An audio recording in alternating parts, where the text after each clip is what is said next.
while you were there, Rialta attempted to go outside and to divine the will of the stars, which she was not able to do. However, while she was attempting, she witnessed the ignition of Selena, the goddess of the moon and stars, and spoke with her. And that is where we will pick up tonight.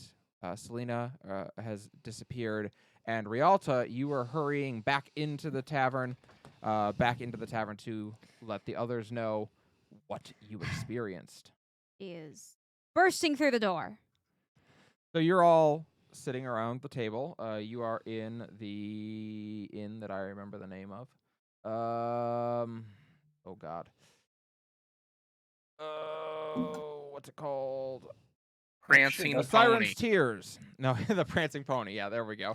No, you are in the Siren's Tears, and all of you have secured a room for the evening. Although you were only able to get a couple of rooms, so you are going to have to share this lovely night. And as you are all enjoying a drink, you see the door suddenly open back up, and Rialta coming back in, looking a little more out of breath than when she left. I have where she's just kind of looking around, and she sees the group, and immediately rushes forward and probably just shoves herself into the booth wherever there's an empty seat. Everyone, I have very important news. Something incredible just happened. I think I saw the ignition of Selena. Oh, you did too? Selena ignited quite a long time ago. That seems improbable. What do you mean I did too? Did you see the ignition of Selena? Oh, not Selena, but I saw the matriarch. When? When did you see this? When did I see this? Like Been a minute. I Been a believe it was minute. when you were in Mina's reach. I believe that happened. It was when we were still in Mina's reach. I've been trying to write a song for it, but it hasn't been going well. The matriarch also ignited quite a long time ago. That just seems unlikely that you would see her in Mina's reach. Cerberus, it was a vision. Mm-hmm. A vision of the past. Oh, I see. Yeah. I see. Yes. Yeah, they were being very mean to her and saying very mean things about her, but she was just like, nope. Okay. So you've seen. I suppose, in a way, you are both Cirruses. It's an incredible feat to be able to peer into the past. Well, I could only accomplish something similar. Unfortunately, that is beyond my abilities. Oh shit, wait, I forgot. looks at Cerberus. Cerberus, who has seen further into the past than any of us. Thinking for a moment. Didn't you have a dream, you said, Cerberus? Yes, I did. Yes, I had a dream about the well, I suppose you would call it the ignition of flora and fauna. So not really anything like yours. You had a vision. And well, obviously our bard friend had a vision as well. So this was just a random dream, as dreams often are. Strange and hard to interpret. My dreams. You had a vision. You had the dream as well. Yes. For Talia. Yes. Oh. No, wait, hold on. Was it a dream or a vision? Both. Oh, see, I don't get these combination. I just had a dream. It was while I was asleep.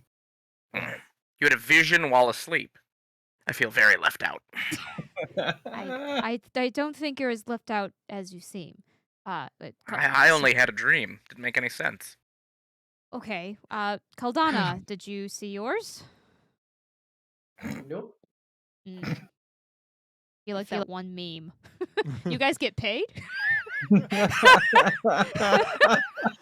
Sorry. Anyway, so she's looking at all of you. Well, I suppose this is good that we're all coming together about this now. Yes, 2 visions. And a dream vision. That's 3 very interesting things. 4 disappointing that just take a sip of my drink and just I suppose it's somewhat interesting that Caldana didn't have one of them. That does sort of break the pattern. Well, hold on. If, Once again, I'm unfortunately left behind in the development. But someday I too hope to develop an awareness that allows me to pierce the stars Wait, and divine portents of the past. wait, Sir Varys, was that why you were so quiet? Because you dreamt of your father Oak and mother Ash? Yes, it was quite a disturbing dream, I'm afraid. Oh, I mean, As dreams often are, it didn't really make any sense. And luckily, it was just a dream. So, I don't have to give it too much thought. she, what do you mean? I mean, I like see. dreams are one of those things where it can certainly be up to interpretation. Maybe your dream was trying to tell you something. Oh, I certainly hope not. Why? What did I you guess. dream about? Oh, let's talk about your vision. What did you see? That sounds more interesting to me. let me cut to the chase here. Let's do that. Yes, please. Oh God. I spoke to Selena afterwards. The Selena afterwards. Hmm. You had And you had a vision and you spoke. yes, That sounds more like some sort of smidgen. they were two separate events. Oh, I see. In any regard, the point is that there is something very important that I noticed in the vision that she confirmed for me afterwards. In the vision, after Selena was ignited into her prophet form, there was a voice. It must have been the prime goddess herself, saying that she had need of her in the future. And Selena, at the end, when I spoke with her and I questioned her on this, she told me that there was a time where she would have to repay a debt and would have to choose a champion for something that's happening. So, And you think that might be now? well, I suppose I am That's wondering pretty if- awesome. I didn't get anything like that. does that sound familiar at all to anybody? No, not at all. I had no such incredible Coming revelations. through. Just complete nonsensical dream that really didn't add up or mean anything, probably, given that it was a dream. So no, Did anyone? no. Okay, she's ignoring Sir Varys and looking at the other two. I don't really. I know the voice that you're talking about. Like it happened when the ignition happened. Yes. What did it say? Yeah. I don't actually have it written down. It said, Same. okay, hold up. I will grab them. It's not what I need. Because I started writing notes for mine, and then I was like, "This is going too fast. I'm just gonna actually let it happen." I was And asleep. I then- couldn't write any notes. Never. Indeed. So, oh no. Oh, what have Oh, I done? no. What have you done? I don't know. What have you done? I might have just screwed something. Okay. Oh dear. She Control Z. deleted the game. I was about to see if there was just empty There was no pages. game. There was Actually, no Twitch. I should have that. The internet has been It's eliminated really, really great. for pornography. You could do the voice, Ronnie. Yes. No, for Porn, cat videos. porn. What is wrong with you? Oh, some of the pornography has things like cats in it. Wait, really? I hope not. All right. You see things in the yes, forest. I did. Melody. I did also Eh. hear. As with all of you, the visions that you saw of these ignitions, these memories do not fade. You remember them clearly. They do not pass like dreams do. And you, Melody, you recall that when the matriarch ignited, the words she heard were protector, avenger, savior, villain, hero. I will have need of you in the future. May you ever walk in the light. Kelly. And yes, And I actually have. I didn't have a vision. Rob, I'm Yep. gonna stab you. Fair enough. Please continue. And Brooks. Yeah, I have mine. Yeah, I actually scrolled up to where you had sent it Yeah. to me because I realized I could do that. Yep. Now, Sharada, seer, prophet, child, hero, you carry a great weight upon you, seeing the end of all things. But know you this: nothing lasts forever, even the end. I will have need of you in the future. May you ever walk in the light. Hmm. So, sharing the need in the future. Although yours seems to be the only one that mentioned a champion. I don't actually know profound. mine's a champion. Yours didn't mention a champion. That was when you talked to Selena that she Yeah, mentioned sorry. that she had to pick That a champion. wasn't Fair in the vision. That was after. No, fair enough. It's interesting. So, that means that whatever is happening, what brings us here together, is something foretold. If it's something that has been foretold, it is something I can find out. Which means we're on a quest. Yes. Uh, A very large quest. We Excellent. have been. Right. But we're on like a real quest. You know what I mean? Not one of those regular quests. So, Caldana, you must be I'm next. afraid I don't follow.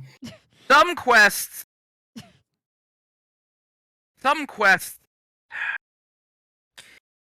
are akin to a fleeting love. They stay with you only so long as you fulfill each other. But then you grow, and in doing so grow apart. But some quests are like a deeply rooted infection that permanently changes you. It gives you fever dreams and sweat and sometimes even pus coming out of certain places. The metaphor's getting away from me, but the point that I'm trying to make is that this is definitely going to be one of those sort of infection pussy quests, I think. Well, Very the excited. That's more we know- kind of gross. The more we know about this infection, the better. Caldana. Yes. Yes, I will keep aware of discharge, I suppose. It's a good idea. At that, the flow of conversation going to like pus and pustules and gross shit. Melody's gonna set down her spoon and just like slowly slide her bowl of soup away. Carmen looks at you all, grossed out. Oh, I forgot she was there. I'm She's sorry, like- Carmen. Yes. I've The Yeah, never question been Caldana's happier. just kind of like staring into the middle distance, like this is my life. I have never been happier to say goodbye to all of you tomorrow. Fair enough. Caldana, you must be next. So, make sure, I guess, you go Why to can't sleep. I be next? You already had your Cerberus. I will write it down. I have written it down for you. No, I didn't hear the Prime Goddess speak. No one Okay, spoke to me. That's And what fair. happened in mine doesn't make any sense. Well, Why? So What happened in yours? I don't know if we really need to go over the details of a Oh, we sure nonsense. do. And And she's gonna flag We've down one all of the shared bar ours. maidens.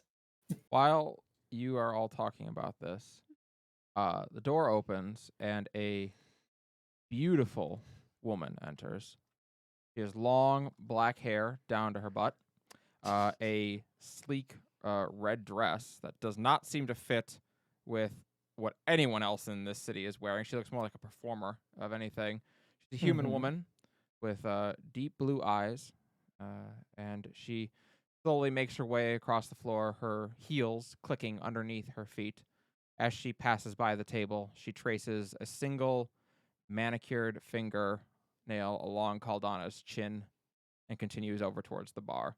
No one We else all- sees her, to be clear. Just Okay, Caldana. okay. I was Only Oh, Caldana about to okay, sees yeah, that. I thought thought we all so. saw her. I was like, Caldana continues staring into the middle distance. well, Melody's going to flag down one of the barmaids. Indeed. The one of the barmaids comes over. She's got a chipper look on her face. Happy to get to do anything really. And she smiles. What can I do for you? Hi. Can we get a picture of and what was it called? Grape juice? Well, no, not grape juice, but like the stuff that makes you all loopy and woozy. Wine? Wine? Yes. I could get you a cask of wine, A certainly. pitcher. And Dear God. and glasses and a glass of water for me. Oh, no, a pitcher of water for me, please. Of course. And she bows her head politely and hurries off. Are we having an intervention with Varys to tell us about his dream? We're having Yes, an but also- intervention that involves alcohol? That does seem a little ironic. Yes, but I also kind of want to play something, Oh. I see. which is going to make him tell us about whatever it is We're that he prying doesn't loose want. your jaws. That's right. He did not join us the last time we did No, this. no, he didn't. It's Uh, gonna be fun. I At- don't. As this barmaid rushes past, you see her bow to a man. He's a halfling man, with blonde hair and a set jaw. Appears to be in about his mid-50s, but you see her nod and bow her head politely. Father, welcome. There's a room for you upstairs. And she continues to hurry along.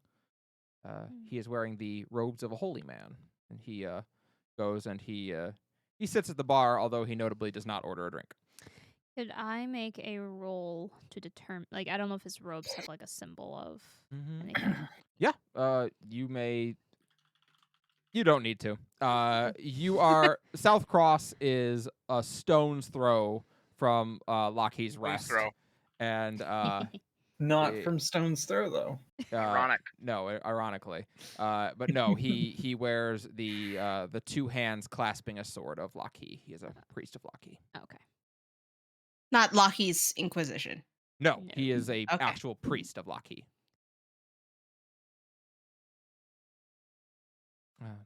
Moment later, when the girl returns, she has got two large clay pitchers, one that has water and one that does not. Are we in biblical times? We have a jar of wine?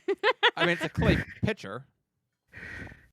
Just seems very Granted, it's a big Testament. jar. He asked for a Clearly. pitcher specifically. She did. Mm-hmm. She did. The so- customer's always right. Unfortunately. enough.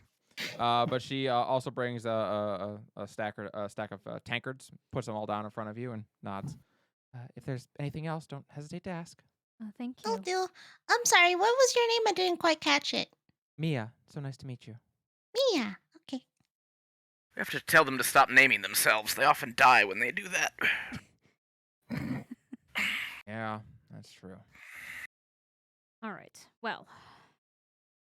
Now, did you wish to tell Sir Varys the rules, or shall we start? Yes. So we're gonna play this rule. But before we do, we're gonna get him drinks, And she's gonna pour everyone their drink, pour the water for herself, and sit down. And like her ears are like kind of twitching in a very excited manner as this is happening. And she's gonna go, Okay, so Sir Varys, you weren't here for this, so I'm gonna explain the rules of what is up with that. I'm Oh, all right. And when she says that and it bleeps, that is diegetic. The bear's mouth, her bear tattoo's mouth opens. And goes, Right. while Yes, sir. while simultaneously covering her mouth with its paw. I see. Some sort of profanity game. Very well. What are the rules of this wager? so the rules of what is up with that is that we get to ask questions, and you have to answer it as truthfully as you can, and then you get to ask someone else a question until everyone gets a question asked and a question answered. Oh, all right. Good. Great. Carmen looks at you all and is like, is this what you all do? No, Once no, not me. Oh, don't worry, you're part of this too. Goody. I mean, look, you have your you own see her tankard. finish a drink. Sit down. She's sitting. She didn't go anywhere. She just like leaned back to finish her tankard. Hold on, She's okay. pre-gaming. She sure is. Okay, so I'm gonna start. So, Sir Various, why? So what's we want to know what was this dream that got you all shook up and because Oh. you're not because usually it's not very it's very difficult to get you to kind of um and she kind of like pauses at that and try to kind of like click her tongue and go, yeah, for I don't really have any better words for this, but it's not it's very difficult to get you to kind of stop talking for a quick minute and saying something. But so Carmen loudly snorts. Right. Nodding. So what was so that dream of yours? What the is up with that? Ha! Oh, I get it. Right. It was rather nonsensical. If you must know, which I suppose is the rules of the wager. Still not quite figured out how we determine who wins this, but I am not one to shy away from a challenge, I think. So, it was clearly a very long time ago, based on the sheer volume and age of the trees in the forest that I saw. And, they were there. The gods. The real gods. Father Oak and Mother Ash. I knew it. Intrinsically. Who they were and what they were. Absolutely gauging Rialta's reaction when he says the true gods. She's just nodding, just not just letting him talk and then writing in some notes, but her notes are quite edited. And, they had a babe in their arms. Child, an infant. With little sausage fingers. You know, one of those. Little tiny people. And Yes, then, I'm familiar with children. And then they spoke of the everlasting cycle. Of growth. And death. How things repeat themselves endlessly. And, well, then they drown the child. Oh. Her quill kind of breaks. They what? Sorry, what was that last bit? Gently. Not, How do you... Gently matters when... Yeah. We don't laugh in character, but out of character, what? Absolutely not. Yeah. It was a gentle way to go. They said it gingerly, beneath a river. Wait, so they just let the kid drown with that? What? Wait. It Sounds like was a there. gentle way to go. The bear on your tattoo, Melody, looks pissed. yeah. There was no flailing or crying. It just sank beneath the water slowly. And for a time, nothing happened. And then, for a reason I cannot fathom, I was aware as the child neared its final breath. And with that same moment, there sprang forth an entity.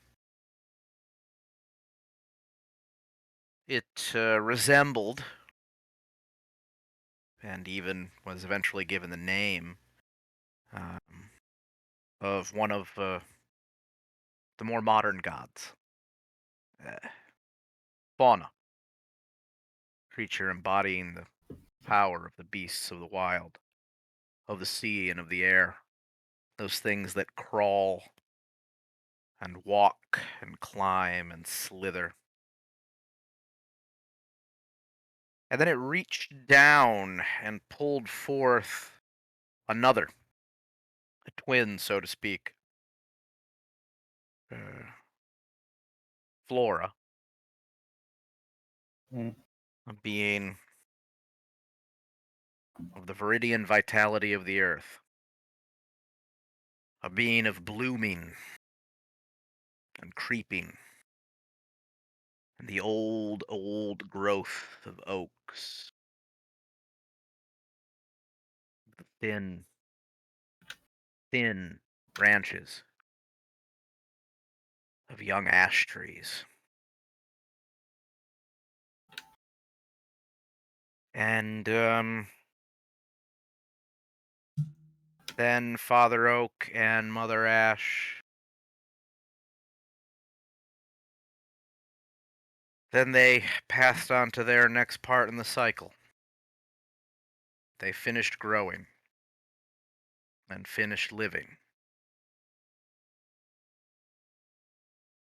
and died. They seemed quite content about it, if I would hazard to Well, guess what a god feels when speaking infinity ends. if you're speaking of rebirth cycles, it Hold on, only I seems just natural that they would be aware of that and content their place in things. True. They They had went a so, duty. and they went quietly to it. Just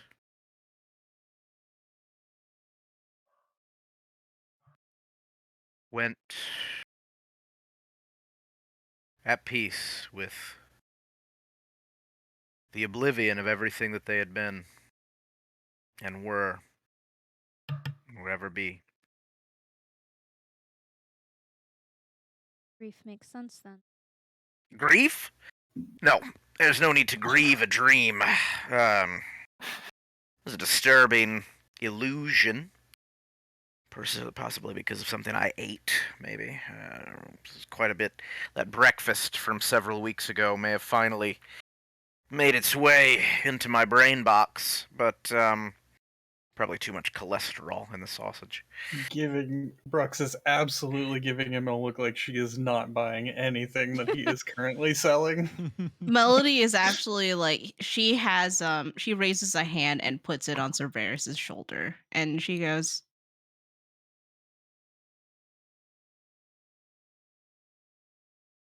You know, it's what gives life its meaning.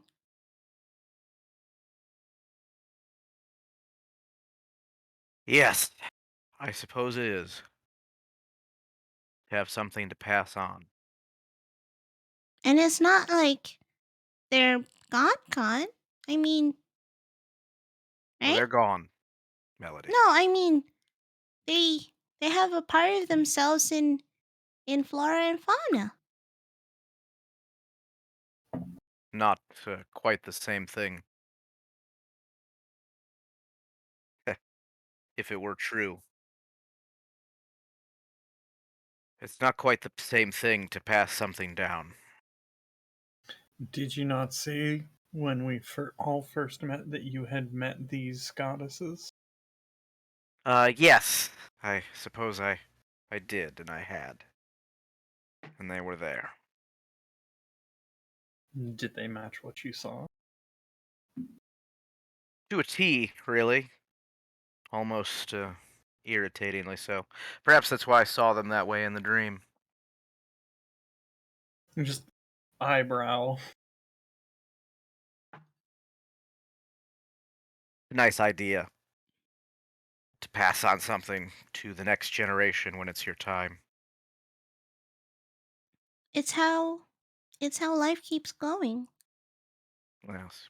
When her time is done, You know, in the dream, Melody, it's kind of very interesting because flora and fauna seemed quite content, you know? Quite happy. I can't help but think that that just proves how fake it is. I think they'd be grieving too. Well, I don't know. Rialta, have you ever lost someone and then had a smile on your face after? No. I suppose I also don't know what they knew. Oh Precisely. my. We don't know. We don't know, do we? We don't know what happened. It could have just been a dream. Because I'll tell you this, its lesson isn't real. You mean? There isn't a time when it's over, Rialta. There is always something left unfinished, and someone left behind, and anyone who thinks otherwise.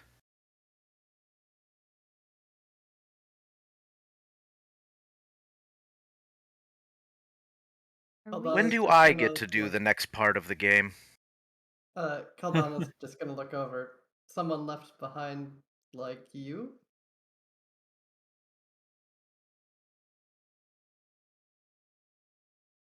I'm sure we've all left somebody behind and been left behind. Perhaps now is not the time to press further. I believe he has answered his question, says Carmen. Therefore, you get to ask someone a question of your own towards them.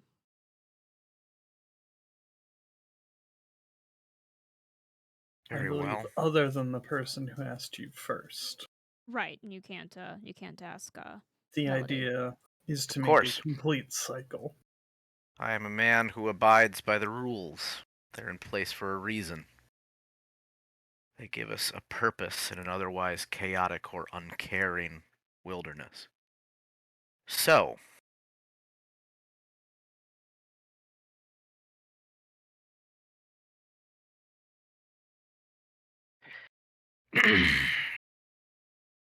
Caldana, I know you have lost a great deal of your memory.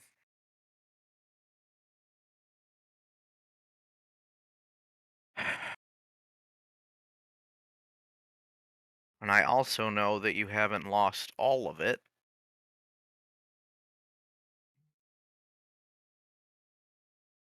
Caldana,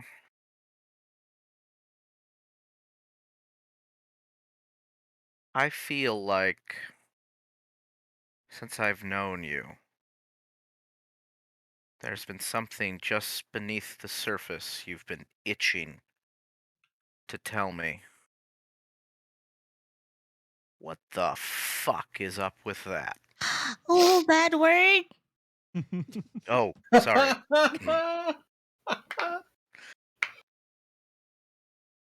uh, as that question is asked, Caldana, you notice as that lovely woman comes over towards the table and sits down right next to you and leans her head in, interested.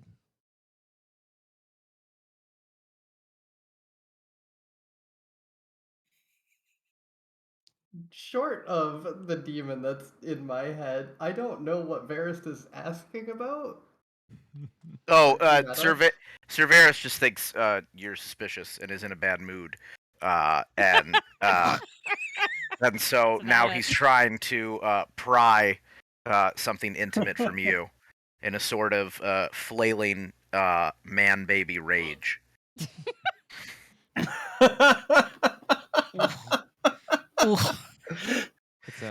It's a fascinating question, isn't it? Ignoring the demon. What is it that you long to tell people? Aldana's just gonna take a long drink. I mean, I've remembered like tiny bits and pieces. Usually wake up with the bird supremely pissed off. Not a good way to start the day. 0 out of 10. Do not recommend. The feeling I wasn't exactly a great person. Well, the first memories I got back, I'm standing over someone with his face caved in. What? Hmm. Oh, you. I know your people in the Kartok Mountains are quite strict about your borders. That would fit. Maybe you could have just been doing your job as a protector. Isn't Suppose that a it's lovely possible. thought, Caldana? He is visibly trying not to react to the demon.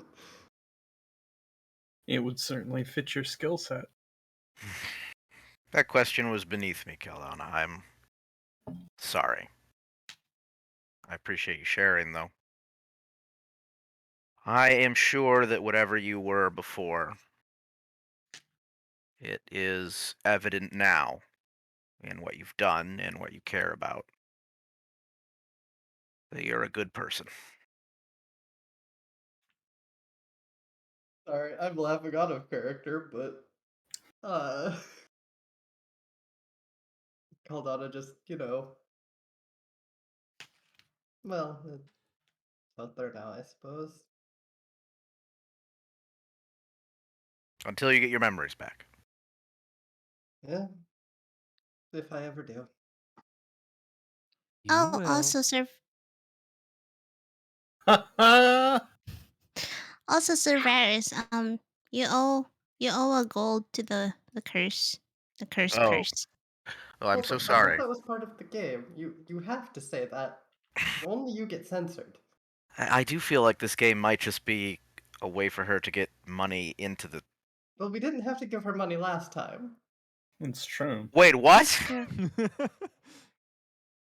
I should have. I can't ask you the question, Melody. Well, here is your gold piece, which is. Oh no, you keep your own. You have your own curse purse. Oh. Well, I'll The what? put it in the other pocket, I guess. Fair enough. Caldana, it's your question. Just ask. I have no fucking clue. Well, start thinking. I didn't realize we were gonna start the day with what the fuck. Yeah, That? no, I had that same thing. Immediately I'm like, okay, who can I ask? Oh, I'll Like- ask Caldana this. No, I got robbed. Literally. Yeah. Oh, that was terrible. Oh. Oh. No, that question Oh, that doesn't hurt fit me. in the format. No, let's go to- Carmen's there I too. was gonna say Carmen's there too, if that makes it easier.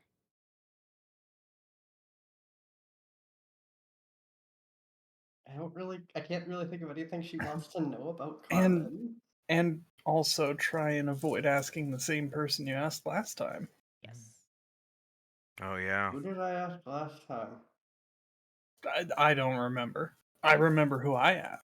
I was gonna say, I feel like you asked either Brooks I or think I Melody a asked- question. I thought I asked you about the notes, but I might be wrong. Oh, maybe you did. Anyway. You ask about Carmen's rap sheet. You see Lustitia lean in and whisper in your ear, Caldana. Ask the dwarf about her conversation with the Inquisitor. Is this something I know about? So you weren't here, Caldana, but you overheard Rialta last session mention that she had gone and talked with the Inquisitor. Yeah. Probably kissed or something. What? What? Oh. Actually, that is a good one. I also Rialta. like that for just how out of fucking nowhere the suggestion. I wish Cerberus had Somebody's heard. awful quiet say- about that meeting you had with Sunvale or Sunvale. Sunvale, right? yep. Sunvale, yeah. Yeah. With Sunvale. What the fuck's up with that? More like Bunvale. Hmm, She's Ass exquisite. thinking for a moment. That was a long conversation. This is gonna be a lot. I need more Well, wine. it's a bit of a long story, one that I had intended to speak with the group about. suppose I can speak part of it, and we can talk more. Yes, we wouldn't maybe. want you to talk about anything awkward. Well, it's not that. I just didn't know if now was a time. He That's knows. the question we're all asking, Rialta. If now was the time. Right. Severus continues to drain his cup. If now is the time, eyes flicked the demon back to me. Inquisitor Sunvale knows my brother, Bunvale. and which is actually the reason I came down from my home. I have a twin brother, and he went missing several months ago. Sorry Inquisitor to hear that. Sunvale had found out where he is, and it seems he has been promoted to be an Inquisitor himself. Which is... I don't know if it's good news or not. My brother was in not good sorts when he left. Dare I say he was blinded by grief. And I don't exactly trust his intentions. And, Caldana, at the mention of that, Lucicia whispers in your ear, "He lost the one he loved." And, What a Take a long bitch. drink of my wine. and, well, Wizard Sunvale was curious as to my thoughts about that, since he noticed we shared the last name and whether I knew who he was. I shared with him my suspicions of my brother's true intentions, and he told me he would let me know if he had heard anything further. I then was privy to a rather embarrassing conversation for Inquisitor Sunvale. He reached out to the Grand Inquisitor in Stone's Throw and got a thorough talking to about the situation in Stone's Throw. While he was on the privy? No, I was privy to the conversation. Oh, Neither you of were us on were the on a privy. privy. I see. Indeed. What? And It was not handled to his satisfaction. Oh, well, that makes sense. Unfortunately, the one of those demon dogs that we heard the name that was unfamiliar to us. Yes, The one I we said, yeah, quite recall. Twilight Sparkle. he was supposed to aim for another one of the human counselors, and unfortunately, despite our best efforts, that human counselor still died. And witnesses Wait. did see the demon dog. And the Inquisition is not gonna. The Grand Inquisitor is very upset. If it was a human dog, that would be way, I apologize. way, That'd be way way, scarier. way creepier. I was gonna say, Definitely. like, oh fuck, I didn't know we're No. in Japanese mythology now. Yeah, Fuck. no, demon dog. I'm not gonna fight a human dog. I don't know what the fuck that is, but I'm not attacking it. So yes, that is the summary of the conversation I had with Inquisitor Sunvale. The further thing with my brother, I suppose I will have to explain further before we go to Moonbay, as I have a feeling it may become highly relevant to what we are doing. I'm sorry, you have a brother? I have a twin brother, yes, Saren. Oh, so wait. And she kind of like looks at you for a quick moment and goes, No, I don't see it. See what? Oh, I was trying to imagine a you, but like a guy. Oh, you he don't see the resemblance. He doesn't quite look like me. He has red hair from my father and golden eyes. So. oh, and then she kind of like looks at you again. Yeah, I still can't see it. I'm sorry. It's not. They don't have this. They're not those kind of twins, Melody. They're the other kind. We are not identical. Right. We are simply shared the same womb. Oh, like flora and fauna. Very true, actually. Very true. But yes. Wait, so were you also gently drowned? No, I was born from my mother's womb. Let me assure you. Was she in the character, water? Brux does She may have been. give a snort of laughter at that. No. We simply born well. I was Also, second. okay. So Mr. Bird brought both of you in the basket. Mr. Bird. What bird could possibly be big enough to She's confused too. A Bird? bird bring in a? a basket. What a bird could birds can't weave, so I don't really understand. Well, I suppose a raven could steal a basket. I'm not. I don't I'm know not why sure, it would but deliver a yes. baby. Oh yes, well that's how Mom and Mama taught me how families are made. So when Oh. when two people get together, they sign a paper and Mhm. they send it in the mail, and Mr. Bird comes in with their with the with the baby. That is Uh, not how Just my father. complete interesting, 'cause that's- stone face. Carmen that is- finishes her drink and is like, "Oh, boss, take me." That's Regardless, About it, like, I nominate Rialta for that conversation. it's Lestitia, definitely not how the birds make their own babies. I'll tell you that. Lestitia glanced at you. I'd be happy to educate her.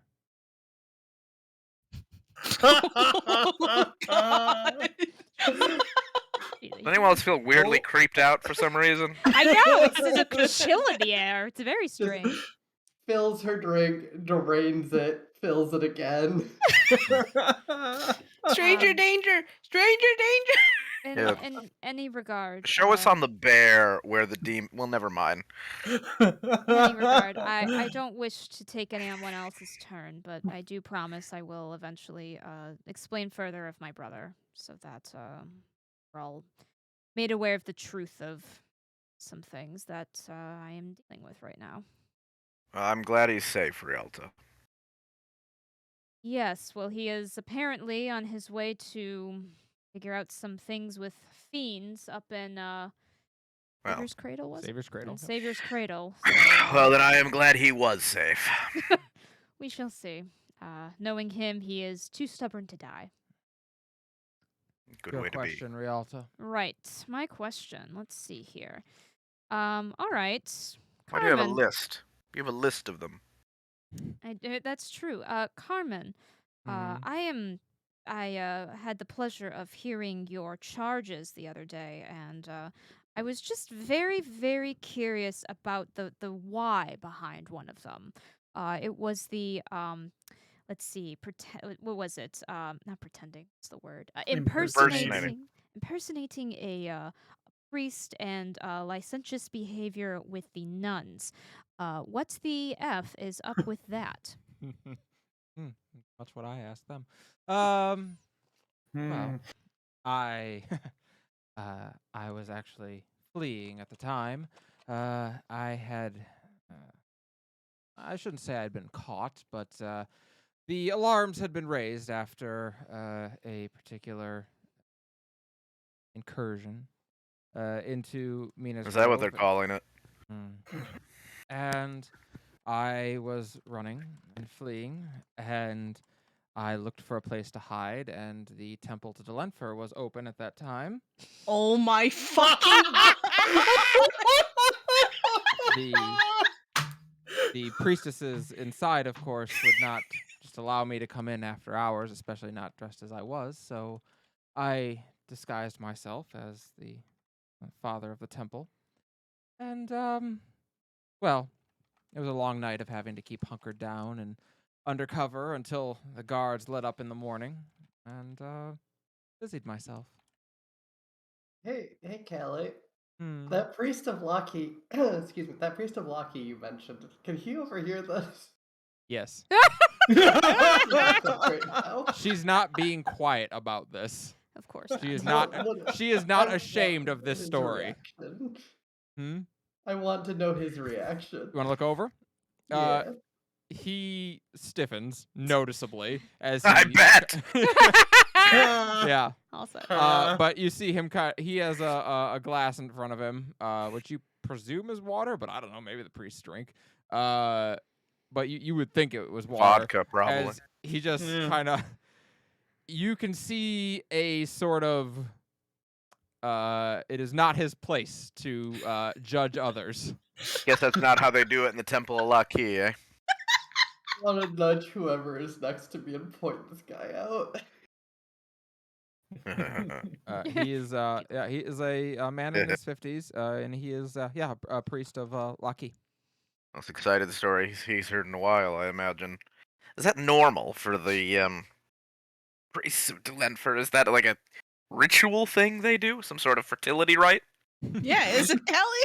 Well, that would be more likely a rite of Malonia, but So you Maloney it all over Delenfer? she kind of smiles to herself. I certainly did. It was a good night. Well, Benice Tomal. It was for me. I And hope for them too. she nods. Good. It's Well. good to make these things. She glances over at Brooks. So I'm gonna have to ask Melody a thing again. Correct. Oh, sorry. Brooks, Oh. you ever sleep with a nun? Oh no, I don't have the question. That's right. Sorry. Sorry, I didn't know that. We spent a lot of time hanging around gymnasiums. So yeah, she glances at you and nods. You can do magic, which is not common of Uruk. Well, not arcane magic anyway. But it is very common of human. I recognize a couple of those symbols on your shoulder. Mother, child. Still stone faced. I can't help but notice you don't have a little one with you. What the fuck is up with that? That Yeah. word. Put the gold in the thing. She I like how flips she a coin didn't onto the mention it table. when Caldana said it. Reach out and take a little bit of the drink first. Well, when I left my people,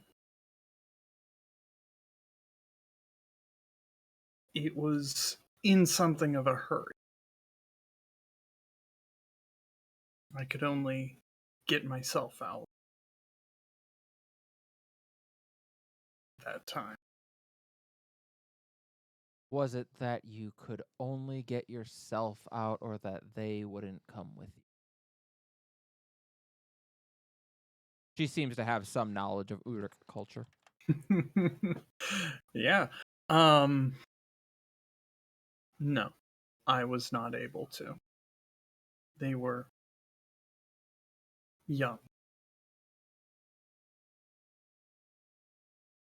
She holds up a glass. I am certain they were beautiful children. Just maintain eye contact with that same just sort of stare. When Varys hears you say that, he's gonna grab the carafe. How full would you say your glass is? At this point, pretty low. Following that, He's gonna refill it. And just nod sagely, as he does. thank you. Put it back. Lenny would have much in common with you, Brooks. Sorry, who? Lena. Ah, okay. Gomez? Commit. Yes. No, I just hadn't heard. Yes. The legend says that Sherry Hilltop was the one who became Selena 100 years ago now, when she couldn't find her son, right? Indeed. Well, actually, That is. she made the organization in hopes to find her son. That's not how the priests tell it. That's interesting. Well, that's what I saw in my vision. Well, the issue with stories being passed down like that, they're seldom reliable. Carmen, you are an incredibly bright, educated, and well put together young woman, and you engaged in petty theft for seemingly no reason. The fuck is up with that? That was exactly what my question was going to be. Sorry, I didn't mean to take that from you. She bro. sips at her drink at No, that. that's all right. I was born to a wealthy family, and indeed, every day, lesson, teaching, history, magic, biology, nature, you name it, I learned it. Then there was piano and singing and music, and there was sports and athletics and the million other things that I did growing up, and all of it so utterly boring. How do you make learning music boring? I mean, boring. I mean, I would rather sleep. I would rather be shot dead than spend another moment thinking about it. And yet, nothing was a challenge. Nothing was fun. Nothing was interesting. It was all stuff I did because I had to do it, because mom and dad said so. And so, when I got a little older, I decided to use my skills in another way. Find things that would be entertaining, find things that would be interesting to me. And indeed, healing was the thing. It was challenging, it was hard. I had to avoid the law, I had to find ways in, find ways out.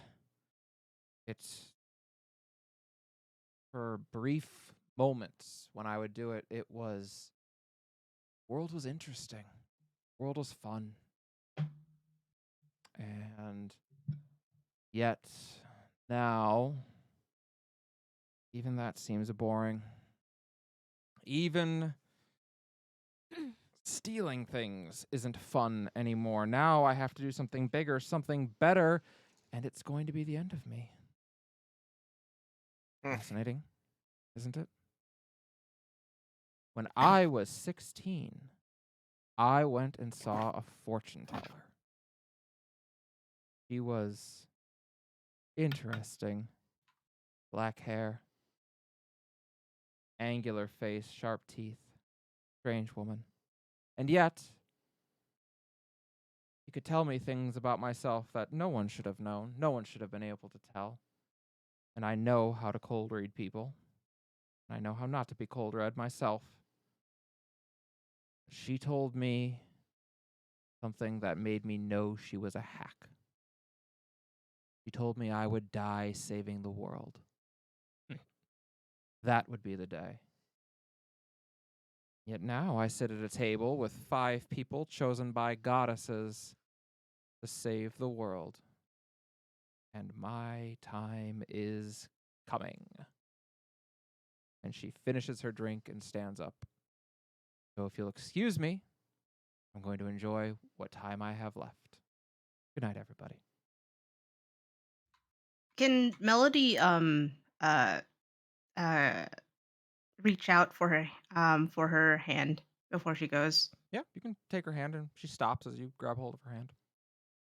And Melody's gonna give her a very serious look. You promised. You pinky promised. I promised that I would not leave without saying goodbye. No, you promised you'd come back. And I shall endeavor to. But, she glances at Brooks. Fate is not always in our own hands. At least not for all of us. The grip around her Ignored. arm tightens before and as it tightens it's trembling before she lets go as she notices that her hand is trembling. Worry not, child. I don't believe in fortune tellers. She smiles.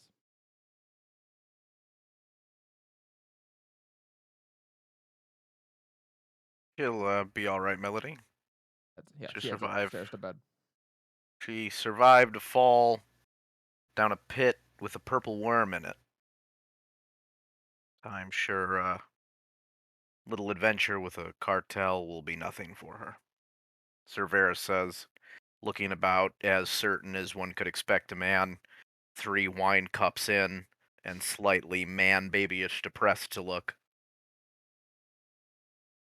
He's man-spreading right now. Of Oh, course. jeez. He's Of course he massively is. man-spreading. You're Very next drunk. to me. My thunder thighs are pushing back. He doesn't notice because he's Let never him had know. anyone tell him to stop. We never got to ask Brooke something. Oh no, she did ask No, Brooke something. I'm sorry, she Brooke, did. it's your turn. You Yeah. see, you see Caldana, you see Lustitia get up and walk over towards the window and look out the window.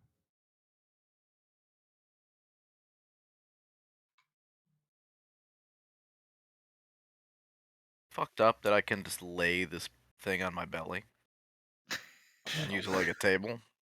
Is that wrong? Brooks, I believe it's your question. Yeah. I'm sorry. I got interjected in. That's okay. And look over at Melody. Well, we're here again. I asked you last time about your people leaving you out. So I suppose I'll simply ask you what you plan to do. About what? Well, currently you're traveling with us. What plan do you have for getting home, though?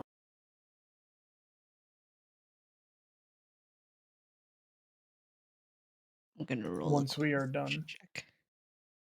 What are you rolling? I'm rolling a deception check. Intriguing. You haven't been drinking, so I won't make you roll at a disadvantage.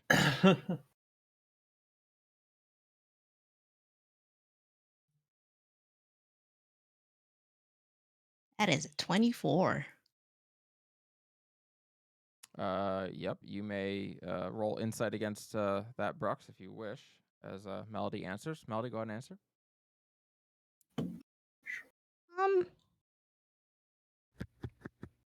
I don't really have a plan, as I don't really know how to get home.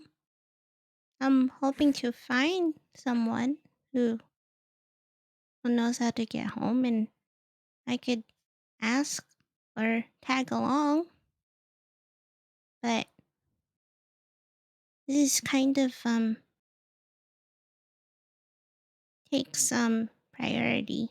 I mean, I wouldn't be here if it weren't for Fluffles. I understand. Fluffles hugs your arm.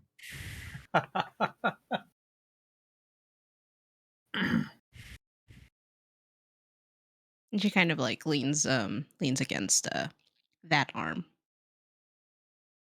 But yeah, I don't really know how to get home.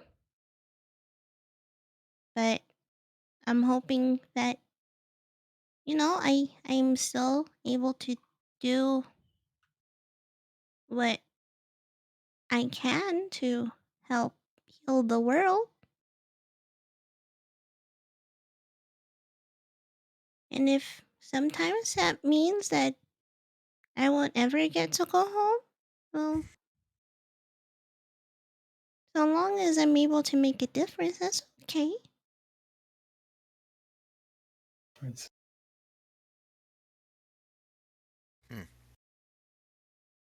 Sorry, did you roll the insight check? At any I point? did. I didn't even Okay. bother at looking at what my bonus was because the dice was a 3. All right. Oh. What if your bonus was 22? What if it was 0? I did roll for Lestitia's insight. Even she didn't beat it. Damn. I mean, Damon. to be fair, I rolled a 6. So. Because she was looking out that Sure, it was window. a tally roll. Yeah. You gotta let one of us roll for Letitia, Callie. Yeah. No, I rolled that 3 and I'm like, I don't care what my bonus is. It's not enough. Do I have expertise? Doesn't matter. I got to go. Yeah, quite an entertaining game. Yes. More ways I can fill out your codexes. Right, our codexes. Also, you don't have to do the curse purse. I do it because, well, bad words are bad words. Bear gives you a thumbs up. Well, you're right, Melody. Bad words are bad words. So, curse purse it is. The night continues onward. Yes, I do. You are able. You have a lovely evening, sharing some drinks with one another, and eventually, I presume the group of you make your way up towards your rooms for the night. We play a game of Scrabble, actually, which I would like to actually play. If you could bring up a Scrabble board. I will not. I will not do that. No. But you make your way up to your rooms. Have been, I think I said 2 or 3 provided for you. You said 3 3. and a 4? I think it's Carmen and Melody, Rialta and Varys and Caldana and Brooks, I think it was. Yeah. Sounds I right. offered to go with the one man. I don't remember. If we had one, I will believe what you say. Is there an owl up here? There's not an owl up here. Okay, You is there head a on turtle? up. The rooms are fine. They're okay. They're not stellar, but they're not terrible either.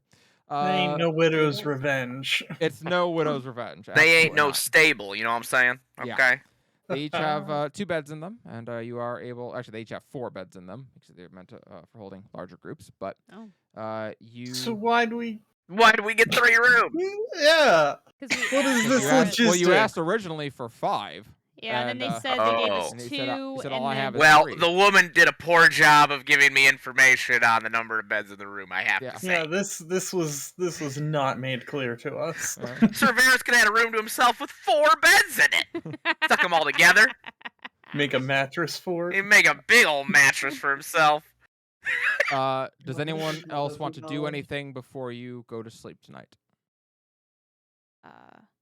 Rialta's not gonna bother Sir Varys unless he seems to have need of bothered, but otherwise. No, I think he's good.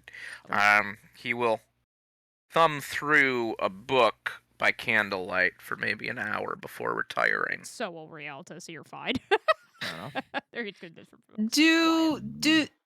Do we have like a map of Terracin handy? Yes, you do have a map of Terracin, which I Okay. believe all the players are currently on. Would we have had No, I meant like game. Yeah. Yeah, you guys have a map, yeah. Okay. Would we have had our own personal maps? I think yes, because you all originally had to travel from somewhere else to get to Mina's Grove. So you at least, I would say, have a regional map. You may have a continental map. Mine is very detailed because I'm a cartographer. That is true. Fair enough. Definitely, and yeah. Oh yeah, what are you doing with the map? Don't let me cut you off. It's fine. Melody is going to check if Carmen is asleep. Carmen, well, she seems to be. She's rolled over on her side and is laying on the bed next to you. Okay. Is there like Lift up an eyelid? She's playing Are you possum. awake? Playing possum for sure. She has her back turned to me, right? Yep. Okay. I'm gonna walk over to the desk and pull out I'm gonna pull out a roll of parchment that looks very old. Okay. And I'm going to put it on the desk and I'm going to roll it out. And it is a map very old map. Like we're talking like dog-eared corners and shit like that. And she looks towards where they're we're still in South Cross, right? Yep, you're in South Cross right now. Okay. Um she looks at that and she looks at uh the Kartok Mountains a Mm-hmm. little bit Yep. and just kind of like stares at a particular spot. Are you looking at Far Home? Is that where wait, where If you're looking for your home, it's in the Soren mountain range, not the it's in Kartok. Sora. Okay, okay. Yeah, Oops. it's Far Home, which is right here. Okay. Okay. Okay, yeah. She's going to look at Far Home and kind of uh put a claw down and just kind of like trace where Far Home is all the way to where South Cross is Mm-hmm. and then to Lorelei's meet Mm-hmm. Are you and trying to just like kind of get a sense of distance? yeah. The trip from Far Home to South Cross is about the same as the distance from South Cross all the way to Moon Bay. I mean, Okay. the way to Moon Bay is like distance wise, like a straight line is technically longer, but going to and from Far Home is really hard because there's no real roads that take you to that part of the Soarin' Mountain Range, and getting Mhm. through the Soarin' Mountain Range takes forever. So It's Would time all wise, it's about the same, but distance wise, it's a little bit closer. You're closer to home than you are to Moon Bay right now. would modern maps have Far Home marked on the Soarin' Mountain Range? No. Okay. So she's going to pull out another map, a newer map on that, and just kind of like uh do the same sort of and just kind of like around roughly where she sees where Far Home is. She's just gonna do like a quick circle around that, Mm-hmm. like a little mark, Mm-hmm. and just kind of like sit there staring at both maps for um an hour or two before she rolls them back up and heads to bed. Yeah, to be clear, almost no map would have a location of Far Home on it. I Mm. mean, the places you're going to find that, like, there's probably some maps in Stone's Throw that have it documented. There's probably some maps in Rocktala that have it documented where it is, but most maps you come across, like, I'm sure the Onrado has a map that has it documented, but, like, yeah, most maps you come across aren't going to have Far Home on it. Mhm. But yeah, okay. You spend an hour or two just thinking about home. Uh, recall thinking about how right now you're closer to home than where you're going, and when you finish this trip, you'll be further from home than you ever have been before. And you've traveled a ways. You've been to Stone's Throw. You've been to Winter's Grip. Been to Mitra Centauran. You've been to Mina's Grove and Mina's Reach. Now South Cross as well.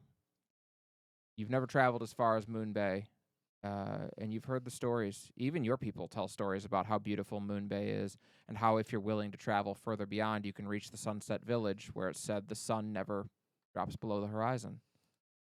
Uh, but it does. You do think for a while about home.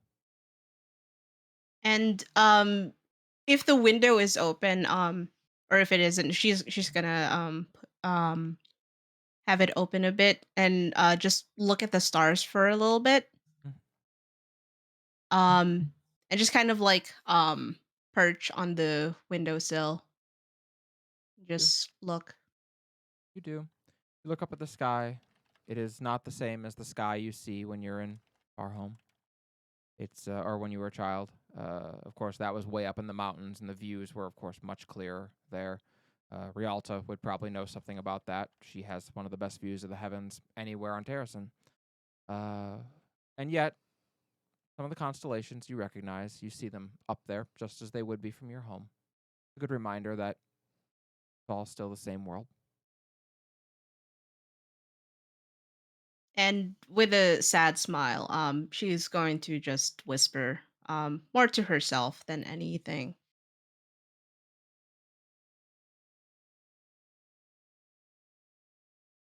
I'm sorry, Mom. I'm sorry, Mama.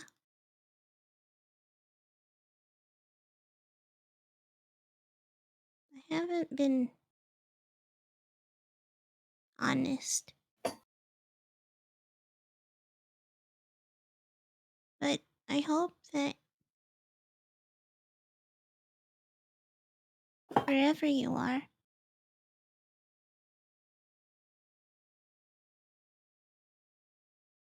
I hope you can forgive me. This I have I have something to do now. It's not like the past summers when And she kind of like um pauses at that and shakes her head and just goes and just continues.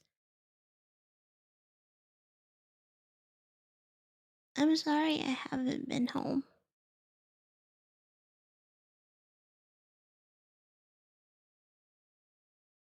I'm I'm scared cuz I I don't know if I'm scared to find out and I get home and you're not there because then that would mean that you didn't make it.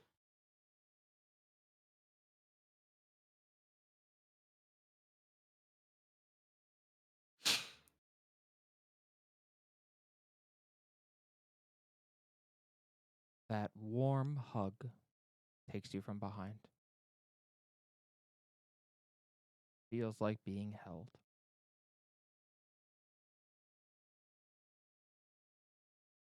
And she just kind of uh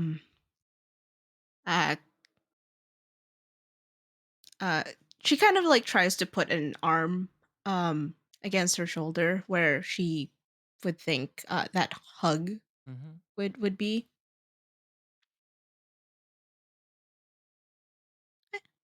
I've known.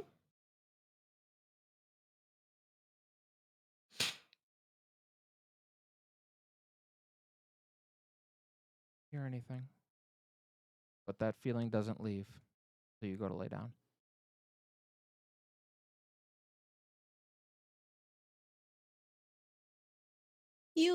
You appearing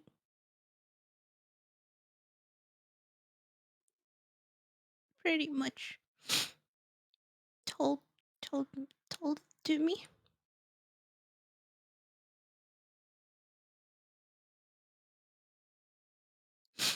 But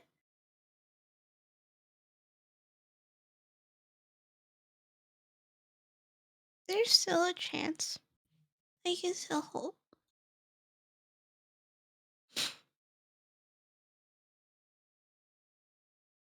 So thank you.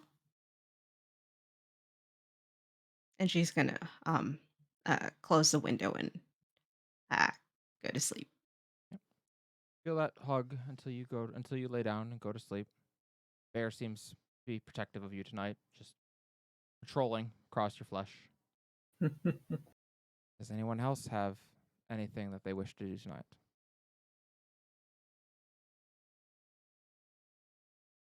Very well. Waiting. Just as I'm setting up and casting alarm over the door, um, just sort of glancing out of the side of my eye at Caldana. You really don't remember anything? Bits and pieces that I've gotten by pissing off the bird. I remember how to do things. Hmm. Uh, who I was, if that makes sense. Must be nice. It's really not.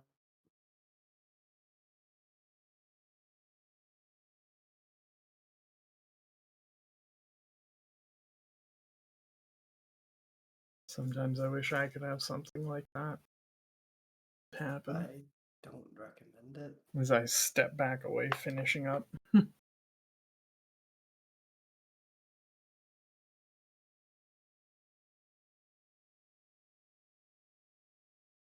Caldana, as you lay down, Lustitia sits cross-legged at the end of your bed. Doesn't seem to make any kind of impression on the bed. She seems to be weightless. She glances over towards Brooks and then back to you. Grass is always greener, I suppose. You can just think, Caldana, I can hear you. Do you think I'm in this room right now? It's gonna roll her eyes. I cannot see, I cannot hear, not smell, taste, or touch. I can only see what you react to. I exist in your conscious mind, not anywhere else. I'm gonna just think back, and yet you're doing a great job of being a pain in my ass. She thinks about that. Well, when you think about it, you're doing a great job of being a pain in your ass, actually. Thank you for this outfit. It's lovely. Roll They over, go to sleep. they have all seen visions. They have all seen the ignition of their goddess, and it is making them more powerful. Some tie you each have to your goddess. And yet the Red Lady is furious with you. She is unlikely to show you.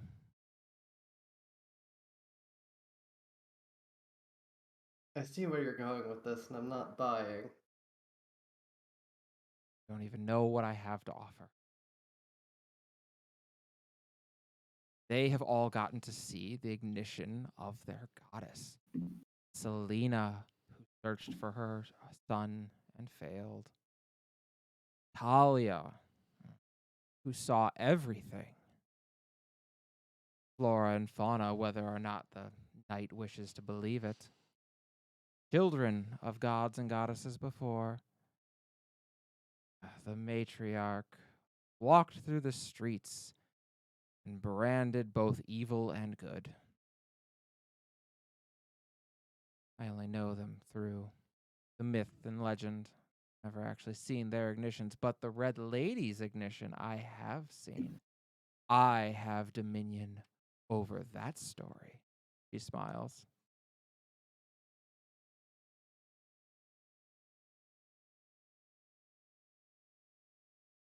I am not, well, while the historians and the inquisitors were so quick to label me the dread demon of lust and envy, not entirely accurate.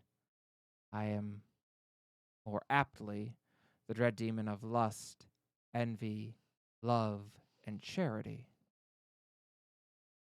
And her story falls squarely in my purview. Would you care to see? Damn it, Kelly. I'll pass. Really? Why? Do I need a reason to say no now? You are my mistress. You may do as you wish, but I ask nothing in return. I am a dread demon of charity, after all. Hmm. And yet I feel like there's still gonna end up being a price somehow. Perhaps it is in the nature of dread demons to corrupt what we touch. Perhaps the price that you pay is merely that you become more used to taking my help.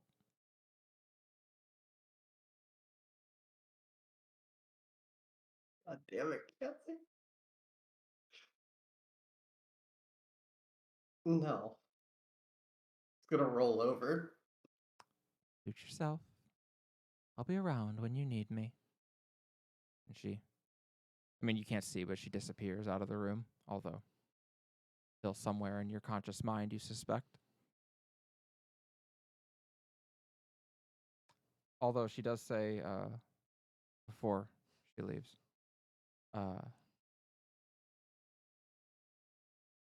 mind you this, not all gods and goddesses are good.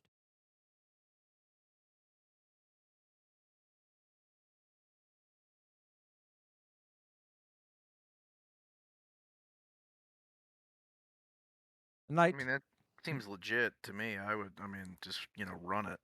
Mm. Like, what's gonna it's a demon or whatever. Demon of charity and lust? Yep, she is First off, that Oh. means she definitely will do the pity sex thing, so that's cool. According to her, she is the dread demon of lust, envy, love, and charity. Dude, yeah, I mostly focus in on the lust and charity part. That's fair. You all awaken in the morning. The sun is just beginning to crest over the horizon. Yeah. Yeah, you Some all of us found awaken hornier than others. you all found Mhm. quite a restful night's sleep. No, Caldana, you were not visited in a dream this night. You were not. She seems to have left you alone, as you asked her to. I mean, that's the horniest thing I've ever heard in my life. So yeah, the day is yours. I presume you are heading out. We didn't do that Scrabble yet. You guys want to No. knock that up? We're No? going. All right, If well. Scrabble happens, it'll be Callie puts the board up and then walks downstairs to murder you. Yeah. That morning, you all have a simple breakfast, and as you head out, you head over to your cart, and you see there that Carmen has picked up a horse, and She's looks, strong. she looks over to you all, smiles. Well, it has been interesting. I hope you are all safe on your journey towards Moon Bay, and I hope that we will see each other again. Best of luck in your mission. Indeed. It will be. You pinky promised. He nods. Well, with any luck, the next time you see me, I'll be a married woman. What? Indeed. He winks. And you see her mount up on her horse and start taking off. I do hope we see her again. Suppose time will tell once we. Suppose we will know once we get to Stone's Throw if it is not going to endanger her mission. Oh. Let me. So, that day you leave South Cross and you're going to be heading this way on the Eastways Road. Yeah. I am going to. They named it the Eastways Road. I mean, nowadays that's what it's called. Yes. What do they call it if you're going the other direction? It's infuriating if you're going the other direction. That's super annoying. I get so pissed. It's the Weast ways. Yeah. The Eastways. Head Especially west because on most people are Eastways. going west on it. Like it's more common to go west on That's it than east. incredibly annoying. Yeah. Oh my Who's like God. it's like a governor thing? Who do I petition? Oh my God, do they make the journey to the west? Nah. So, you That's all better. That's better than roads around here. There are so many roads around here that have 2 or even 3 fucking names. Oh yeah, for sure. It's terrible. It's like some all- dude named like John Rick or something. You all set out heading down the Eastways Road. To your right, you see Lake Undal off in the distance, and you pass over the north side of it now. And beyond Lake Undal, there are now just miles of farmland. This appears to be where a great deal of the food that supplies the region is grown, just on the other side of the Undal River. 1 day's travel from South Cross, a mostly peaceful and uneventful day of travel. It's quiet. You just you all occasionally strike up a conversation when you feel necessary, but it's relatively peaceful. You don't come across too many people traveling right now. Most of them that are going in the opposite direction, and occasionally you'll nod to a passerby. But How fare you going westways? You're on your way towards Lorelei's Meet, and far to the south, you can see Mount Heaven's Reach towering above the horizon. This far out from South Cross, most of the farmland has begun to give way to less stable ground that signals you're not far from Icemelt Marsh. But indeed, Rialta, you look out, and far, far in the distance, and yet still towering over the horizon, you can see the top, I would say, fifth of Mount Heaven's Reach. Hope all is well up there. She gives a wave, though she knows no one can see. But she likes to do that anyway. What if they do? What if there's one guy with a telescope? I mean, maybe. What about Mount Raven's flight? Oh, I'm sorry. I meant Mount Raven's Flight. I'm so sorry. Mount Raven's Flight, which has Heaven's Reach Observatory on it. Thank you. I was very confused. Yeah, no, sorry. It's Mount Raven's Flight. I apologize. Do ravens fly over Heaven's Reach Observatory? Sometimes. We do get them up that far north.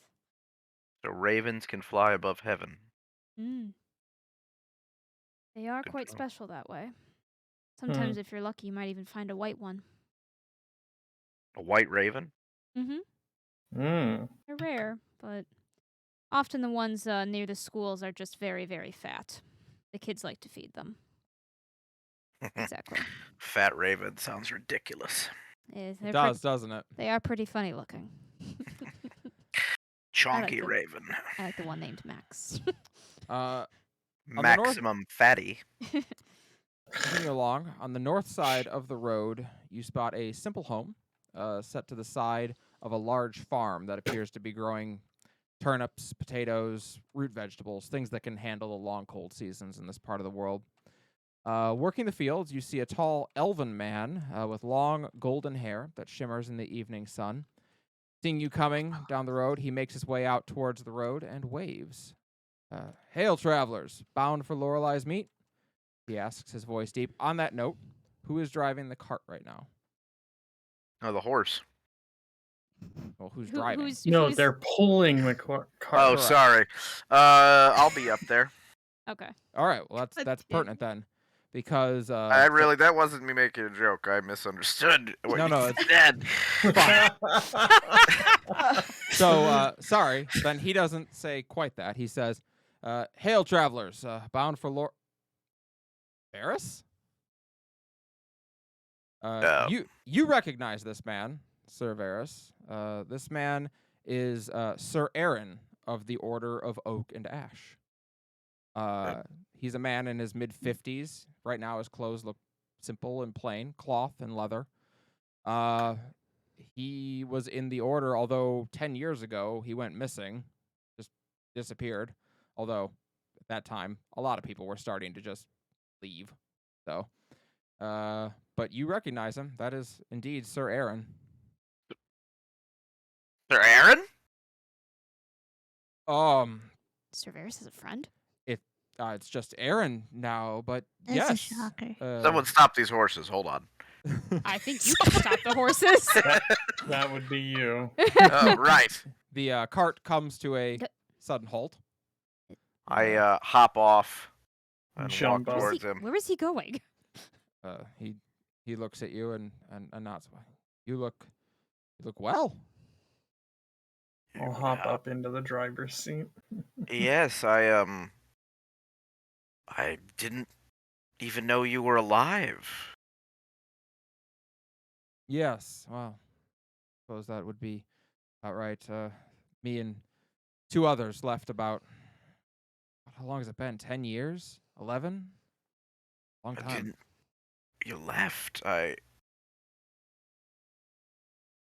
thought. I just assumed you died on a quest. I didn't. Oh. No. No. Oh. Like you're alive. It's good to see you. It is good to see you as well. Still wearing the colors, I see. Oh, yes, I will. Oath for life. Indeed. How far away from the cart are they? 5 feet. Like, you're pretty close to it at this point. You all Okay. can hear this. He nods. Well, how many yet remain? Just, of the knights, there's just me. And, of the circle, there's just one. She's tending the grove. I see. When I left.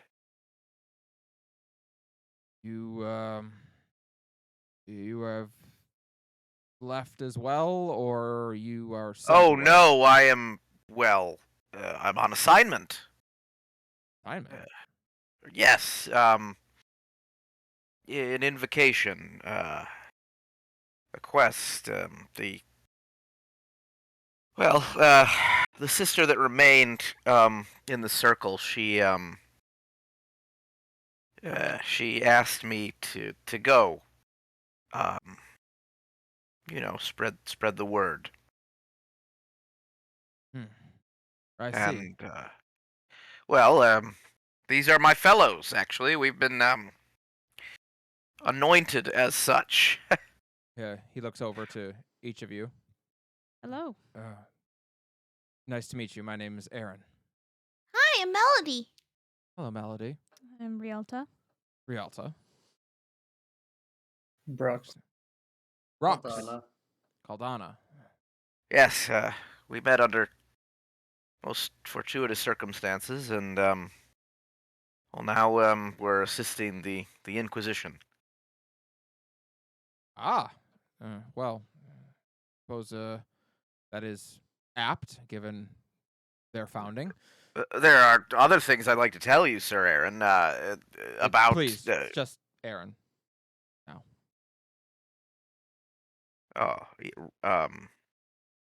Certainly.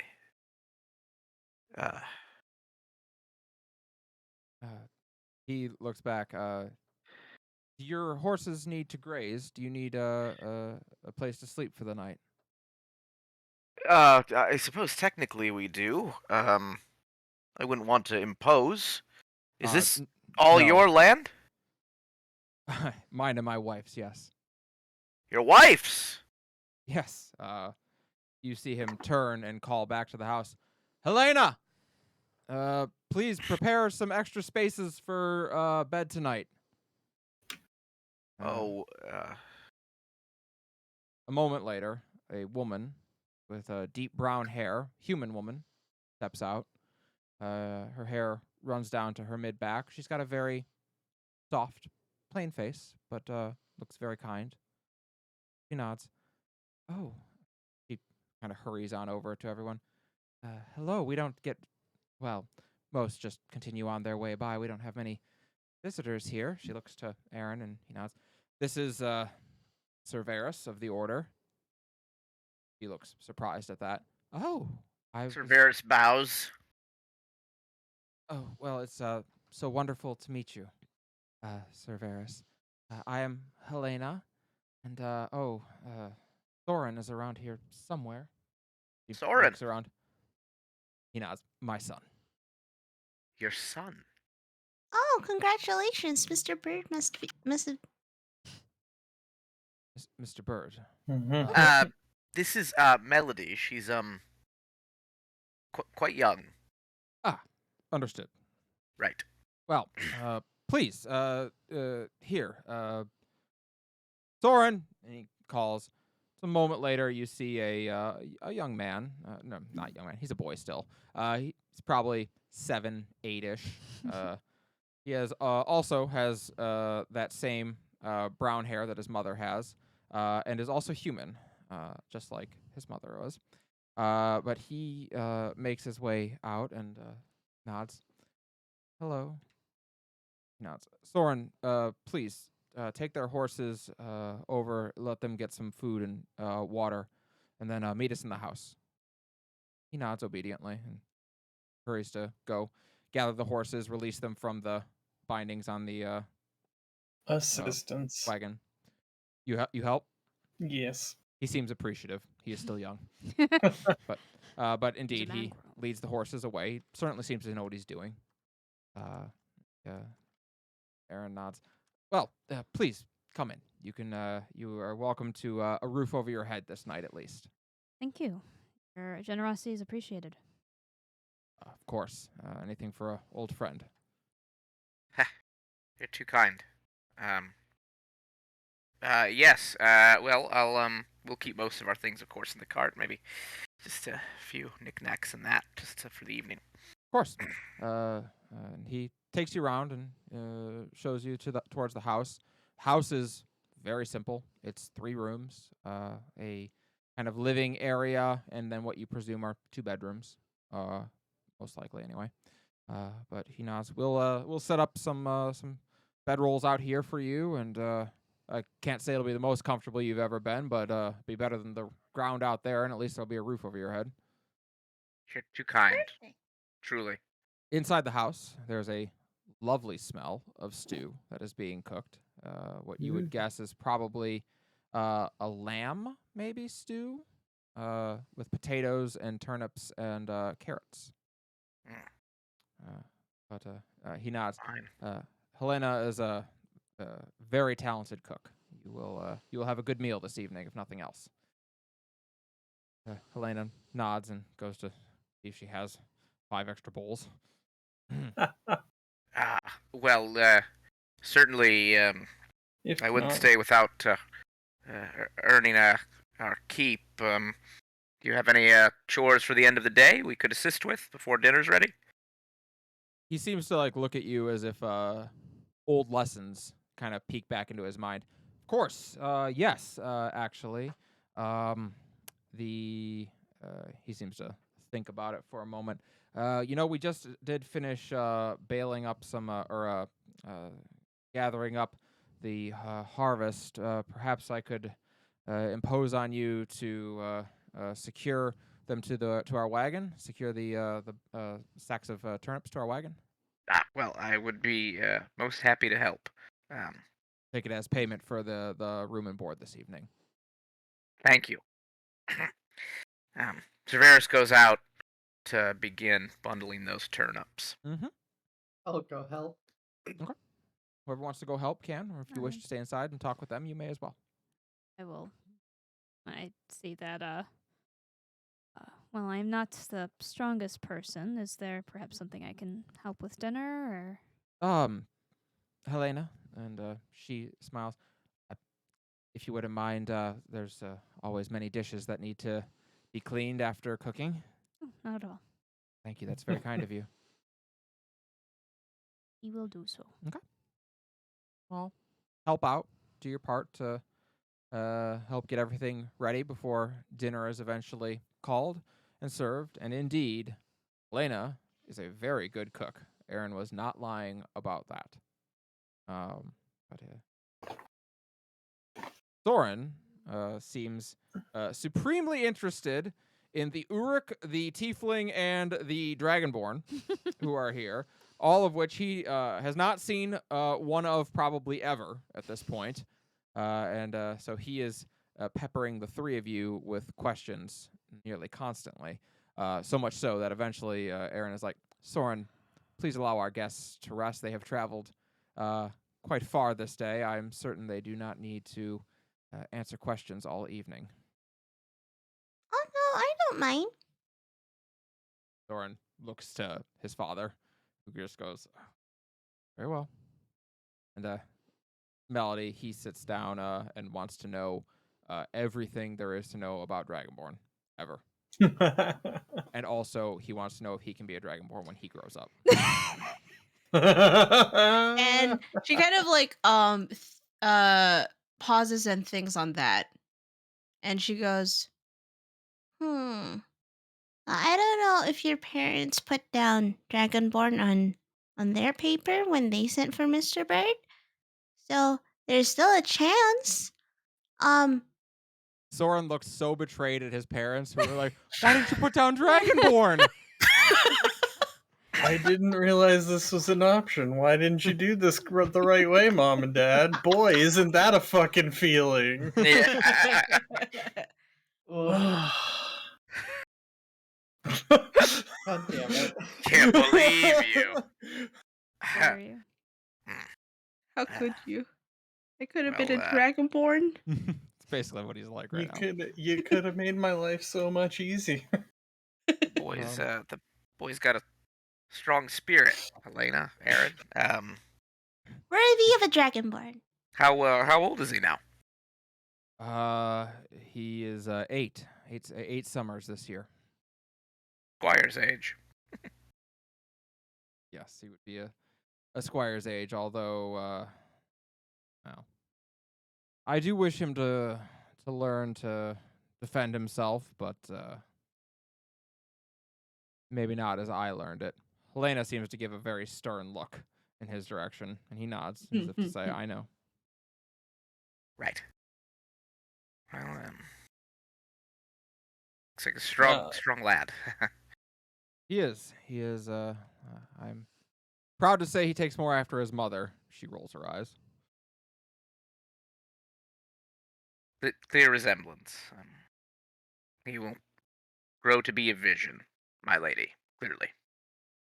She bows her head politely. You're very kind. Well, Soren, I do believe time for you to get to bed, and probably myself as well. As long as you're not too loud, you may. You have the run of the place. If you are friends of Aaron's, then that is good enough for me. Very nice to meet you all. Good A pleasure. night. Very nice to meet you as well. Thank you. She gives a look to Aaron, who nods and says, "I'll be along." Thank you for welcoming us into your home. Of course. She heads into the bedroom to go prepare Soren for bed and to go to sleep herself. Aaron watches them go and then looks to the group of you. I stare off after them for an extra moment. So where are the lot of you heading? Moon Bay. Okay. Well, I'm sure you've been told, but safest way is the South Road. Once you pass Lorelei's Meet. North Road's quick, but I heard the last person that I saw come through here that went the North Road, 2 of their people are still there, as I understand it. Statues now, though. Oh. Yes, the Fae are... Well, Varys, I hardly need to tell you. The Fae can Violate be... purpose. Indeed. You don't want to become statues. So out there. Well, then we will have to take the south. Well, we were already planning to take the southern road, of course. But good to know. Pretty good. Once you get past Winter's Grip, you're pretty much, it's pretty smooth sailing. Devil Blight Swamp can be a bitch, but outside of that, fine. Wish I could take a picture of statues, though. Yes. Okay. We heard. Picture a man turned to stone, and you will have the picture in your mind. Yes, but anyway, keep going. I'm just writing. You can definitely sense there's a degree of discomfort between Aaron and Varys. So you two were friends? Well, we were. Both served. Comrades in arms. We both served in the order, although Mm. I believe Sir Varys was trained by a good friend of mine. Wouldn't say we were particularly close, but we fought alongside a number of times, well enough to know each other. Yes. Unfortunately. You well, not unfortunately, Fudka. Unfortunately, after your disappearance, as it were, well, Sir Braylor passed away a few years ago. He does look saddened at that. The old owl has gone to rest. Like so many, I'm afraid. One of the last cairns we made. You left to make cairns for? Not many people to help with the stones, or Not many people to bury. true. True. Well, perhaps you would all give Cerberus and I a moment. Yes, I was about to just Of suggest that course. myself. We can step outside. No sense to make you all move. Of course. He goes out the front door, takes a couple steps into his field before he turns. I know the punishment for desertion. Am I to die here this night?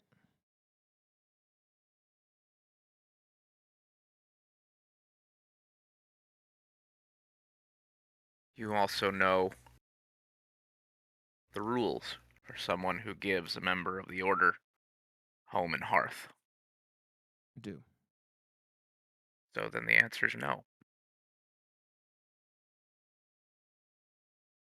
It was a difficult day. When my teacher came to me and told me to go. He told me what I think we all knew. Time of our order was coming to an end. Dying a slow, middling death. I couldn't do it anymore. I couldn't continue on with my vow. I couldn't continue spending my life. After she died, it didn't matter anymore.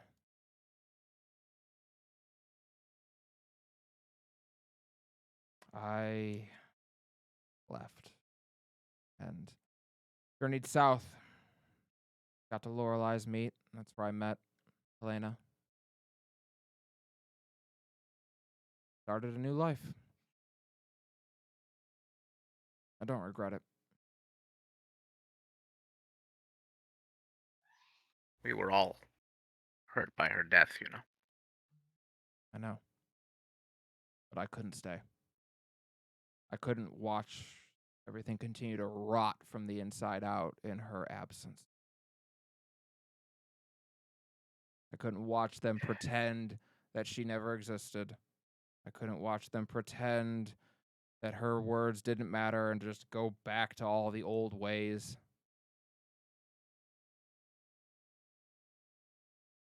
We were trying to preserve something. Staunch the bleeding. Or what? 1,000 years of heroism, tradition, meaning, purpose. 1,000 years. More like 300. And not in the last 700. The numbers are irrelevant to the impact. The great deeds of brave men 10 lifetimes before we were born. The great deeds that Guinevere thought worth remembering. He did. And maybe time will bear me the liar. Maybe I will be proven wrong. I wasn't given a choice, like so many. Abandoned, found, wired, knighted. But then I made a choice. I went to go do what I felt was the right thing to do with my life. And as I look in there and see Helena and Soren, I don't feel like I was wrong.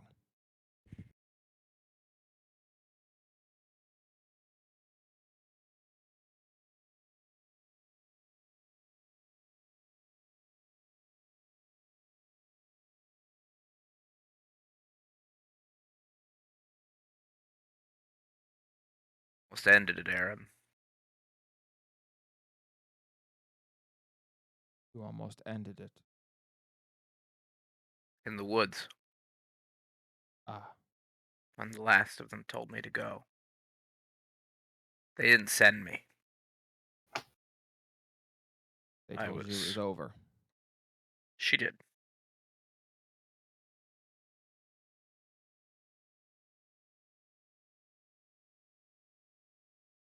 And perhaps it is.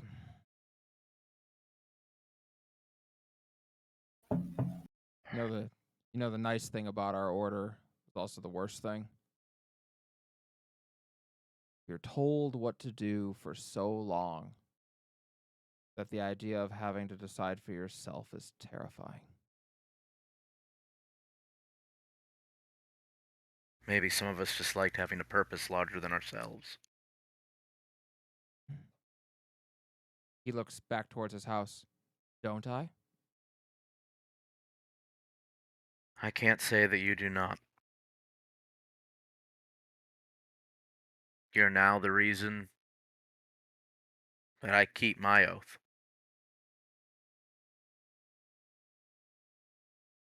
There's something happening, Aaron. Yes. I may not be a member of the order any longer, but I still remember the training. I remember how to listen to the trees, the plants, the animals. The world grows restless around me. I felt it too. I had a horn knife at my heart.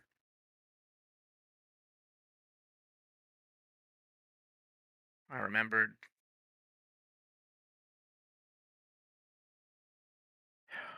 I remembered my daughter's eyes before the nymphs took her.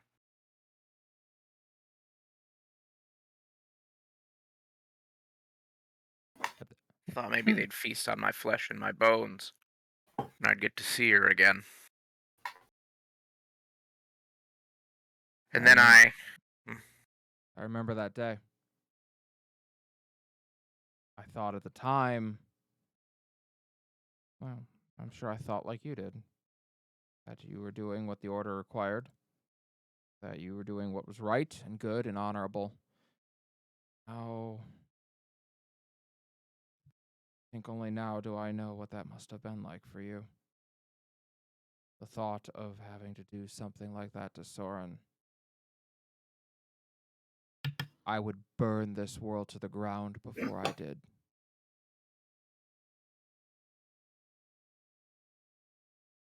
I did, though. Gone. You will have to live with that. And yet, here you stand on a quest, given a purpose. Something has seen something in you, whether it be oak or ash or otherwise. I turn to him and pull the corner of my jerkin down, just so he can see my tits, you know? No. Yeah. So I pull the corner down so that the head of the wolf tattoo sort of peeks out from the back. Huh. When I've I never had seen that symbol before. I had the horn knife at my heart, and I was going to end it, make it right. 35 years, training, lies, failure.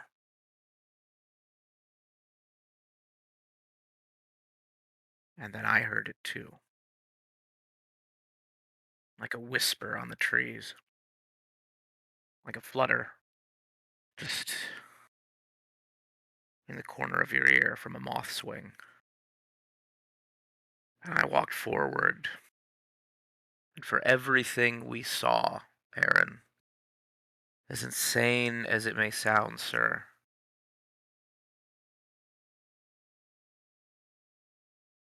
there were gods standing there. Seemed like a fantasy. Out of something from one of Guinevere's old stories. You always Some- believed in more than just Father Oak and Mother Ash. That's because she had been on the outside. I think that's what you liked about her. Perhaps. What do these gods tell you to do? Go to a town, which I did, and meet some people, which I did. Similarly Glances towards the marked, house. Ah, all bearing brands of various larger-than-life mythos. So, here I am, Aaron. In a story, in a tale, a night's dream.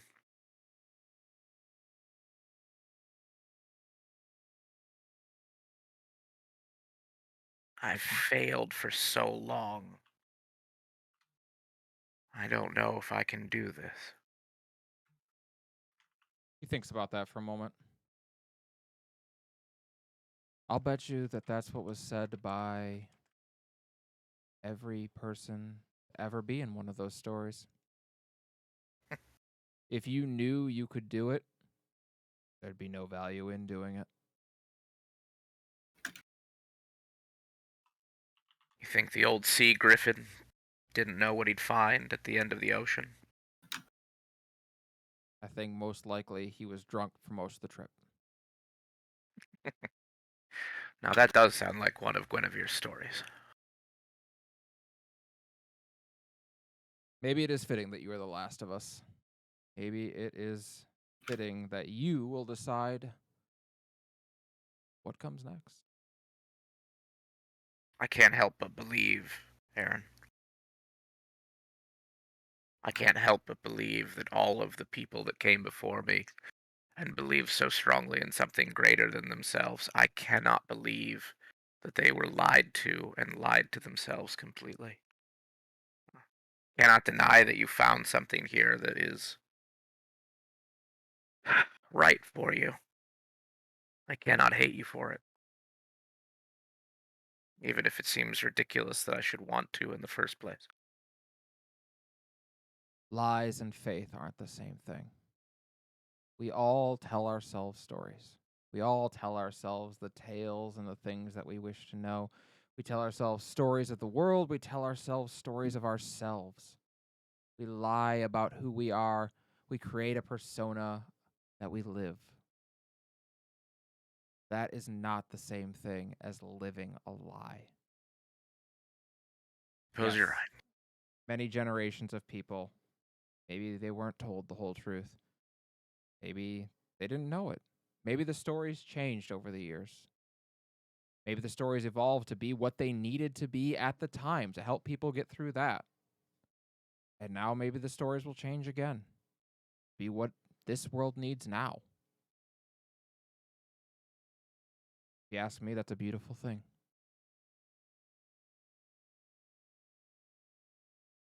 What makes a man wise, Aaron? In my experience, whiskey. You know I hate whiskey. Yeah, I do.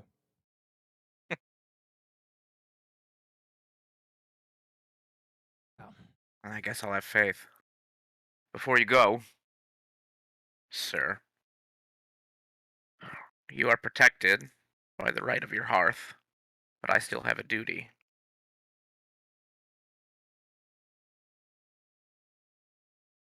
I place my hand on my sword, and I draw it out. He steps down to his knees as if prepared to accept it. Sir Aaron, you took an oath of oak and ash. There is no Grand Master left for you to confess your crime to. There is no knight scald to tell your tale. There is no arch-druid that wears the stag crown to importune the heavens and know your fate. So you'll be judged in the old way, from a brother to a brother, as they did on the battlefield. Very well. Sir Aaron, you are no knight. You have shown that. I relieve you of your duty, and take it as my own. You will not bear the name or title, sir. You will bear no heraldry nor the green shield. And in doing so, I impart on you. Be a good father and husband. I will carry your honor with me. And if I live up to your expectations, then I know I shall be worthy of the title I take from you. Smiles, and he bows his head graciously. I Thank you, tap the sword on his shoulders and put it away. Thank you, Sir Varys. He gives you a firm pat on the shoulder. Oh, your friends will be worried. Get in. I will. I promise I will. For now, if you wouldn't mind, I would like to take a walk around the field. Very well. Have the run of the place. He bows his head. Heads back inside. Quickly assures everybody. Just taking a walk. Reasonable. We did not come to blows. Not this time. I would have won anyway. Yeah. Wait, Cerberus. you were gonna fight? Somewhere, Cerberus goes, "What the fuck did he just say?" He has found a better sword since you last saw him. I have no doubt. And Wait, I you don't. were gonna fight? No, my dear. My fighting days are, well, mostly behind me. Now, my fighting is reserved for that which comes from the marsh.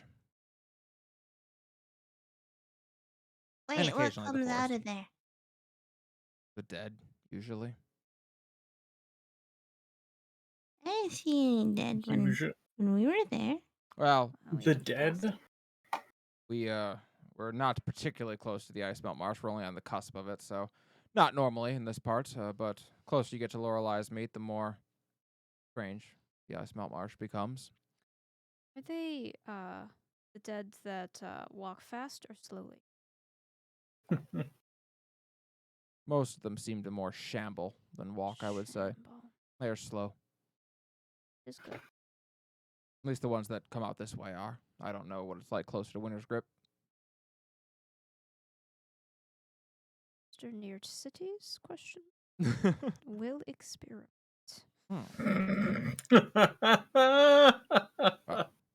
I have my wife is waiting for me, so I will bid you all good night. Kinky. Sleep well. Oh, Mhm. wait, before you go. And she kind of like leans in closer and kind of whispers.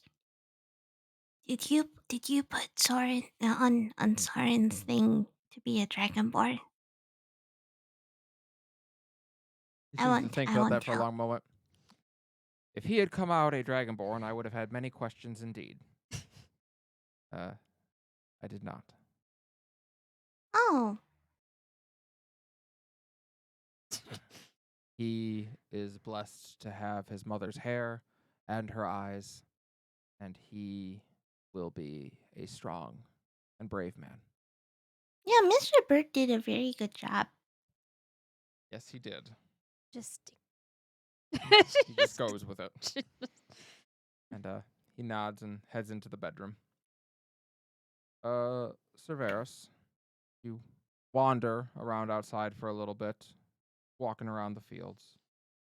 It isn't too long before you hear the padding sound of paws moving up on the ground.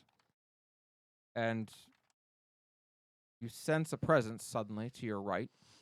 As you look, there is a dire wolf that is now walking alongside you, its tail swaying back and forth as it walks along, and a flower crown on its head as it walks. You are a creature of flora and fauna. Perhaps even them. The creature looks up at you, its brilliant yellow eyes reflecting the moonlight. I am Fauna. Fauna. Goddess of animals.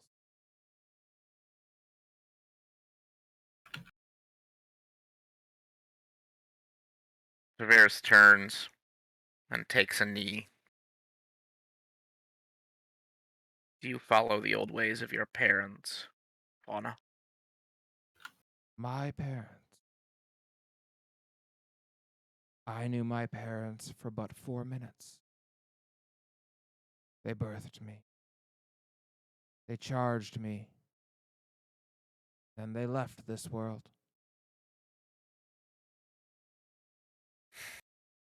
But I try. I try to heed the final words of my father.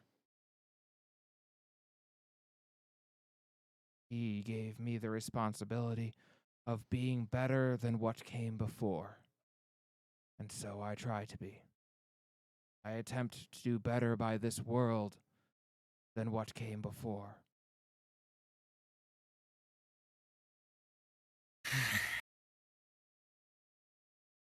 Severus very slowly reaches and begins to pull the horn knife from his belt. See the direwolf sit and look at you.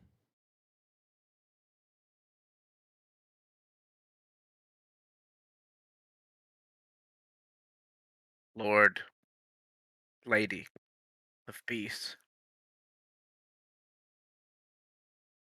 I only know old words that may hold little meaning now. Perhaps with your guidance, I can forge something new, something meaningful. I take it and draw the blade slowly across my palm and hold out my hand to the wolf's snout. The wolf leans in and sniffs for a moment before a long tongue runs along the wound, laps it. I offer Words. you what I am. Mortal. Temporary. Fallible. And insufficient.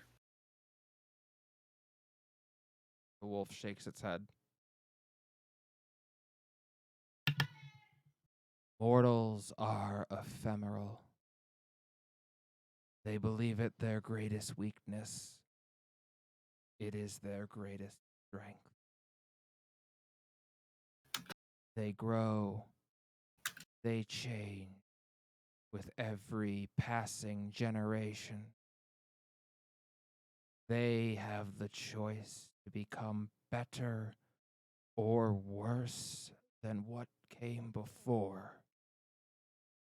The divine seldom get to make such a choice. We can only be what made us.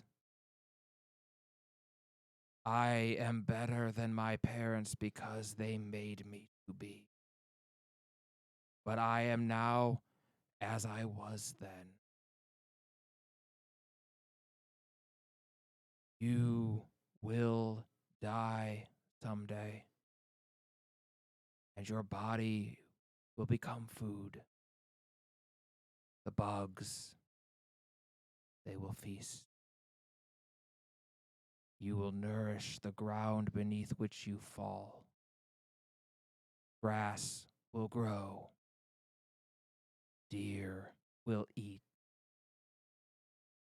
And man will consume the deer. And that generation will have the chance to learn from you. Fear not the end of your order. Like all things, it dies to become something better.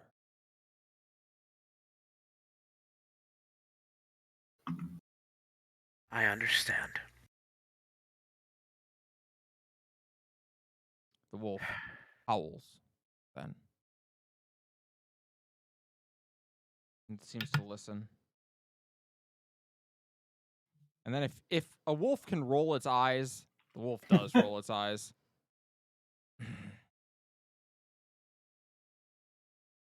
My sister wishes me to convey that you are handsome. What? What did you say?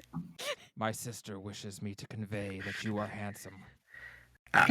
Oh, well, thank you, my lady.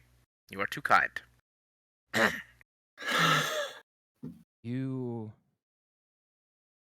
He chose you because so deeply did you desire to hang on to what was, and yet so greatly possessed of an ability to grow and change are you. You are paradox, just as nature is. You will do us proud.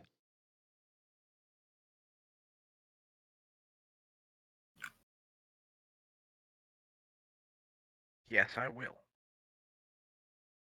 The wolf stands and circles around you once before taking off into the night. Reveris, as you look, your tattoo has changed. The wolf has gotten bigger, no longer just the pup that it once was. It is now nearly, well, size of a gray wolf. Still wears the flower crown on its head, and now a run of flowers runs through its tail as well. You probably should have brought this up sooner. Have now gotten to the second level of your tattoo. Nice. The wolf is ever vigilant. It will alert you to danger, and you can no longer be surprised while you're conscious. In Oh, addition, damn. other creatures don't gain advantage from being unseen by you. You gain advantage on all initiative rolls. Oh, shit. Surveyor's so quick, baby. Oh, shit. Oh, shit. Call me Surveyor's the cheetah, know what I'm saying? All right. The fastest night around. Fastest night around. He's Why? Who fast said? as fuck, boy. Who said? Wait, what did they say? Who said that? Not a lady, right? None of the ladies saying that? Are there any damsels saying that? Callie, question. Yes. Do we hear the wolf howl? You do all hear the howl of a dire wolf at one point. Okay. Melody's gonna be like, that wasn't just me, right? Yeah. You guys heard No, that? I heard it. Unlimber my great axe and sort of head to the door. Where is this? Look around.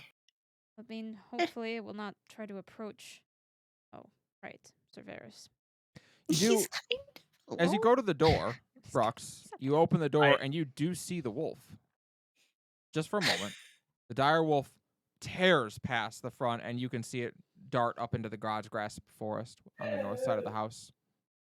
I'm not chasing it or anything. No, that's fine. Yeah, it's just that you do see that it has kind of took off into the forest.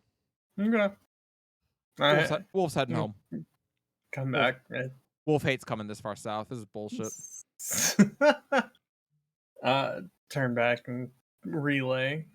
Seems to be in the woods. Very well, then that is its home, and that's where it can be. It's all worrying though. Where's Ferris? Cerberus, just before he turns and heads back, will look at his bleeding hand and the edge of the God's Grass forest. He will raise it up, and he will smear it against the nearest tree. And will tilt his head to it for just a moment. Lady Flora, though I am undeserving, I know you are a protector of all which grows and seeks to thrive beneath the sun. If I am to be your champion, I ask only one boon and nothing more. If You're she not- was oh, go ahead. You're Sorry. not certain if you hear anything, but you could, in that moment, in your mind, you can swear you hear on the wind, "Speak." If she was accepted. If she lives among them. If she plays in the streams and dances on the tops of the trees. If her music carries with the wind. If she lives. Please. Let her know I am sorry.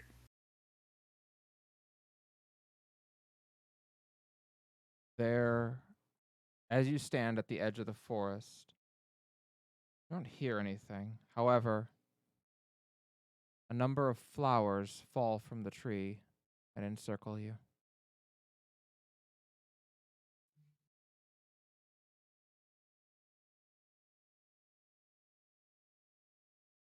You may interpret that as your prayer having been heard, if you wish. Cerberus wipes his eyes, takes some ratty cloth that he has on him for something. It's probably got blade oil on it, unfortunately, and just wraps it around his hand, gives it one tight tug, and heads back to the door. Or to the house. Cerberus has been gone for about a half hour by the time he returns, maybe a little longer, 45 minutes. Are you all right?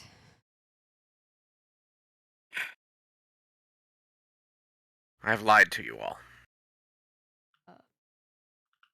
Oh. It was not just a dream. It was definitely a vision. Well, I know We- that I had expertly deceived each and every one of you.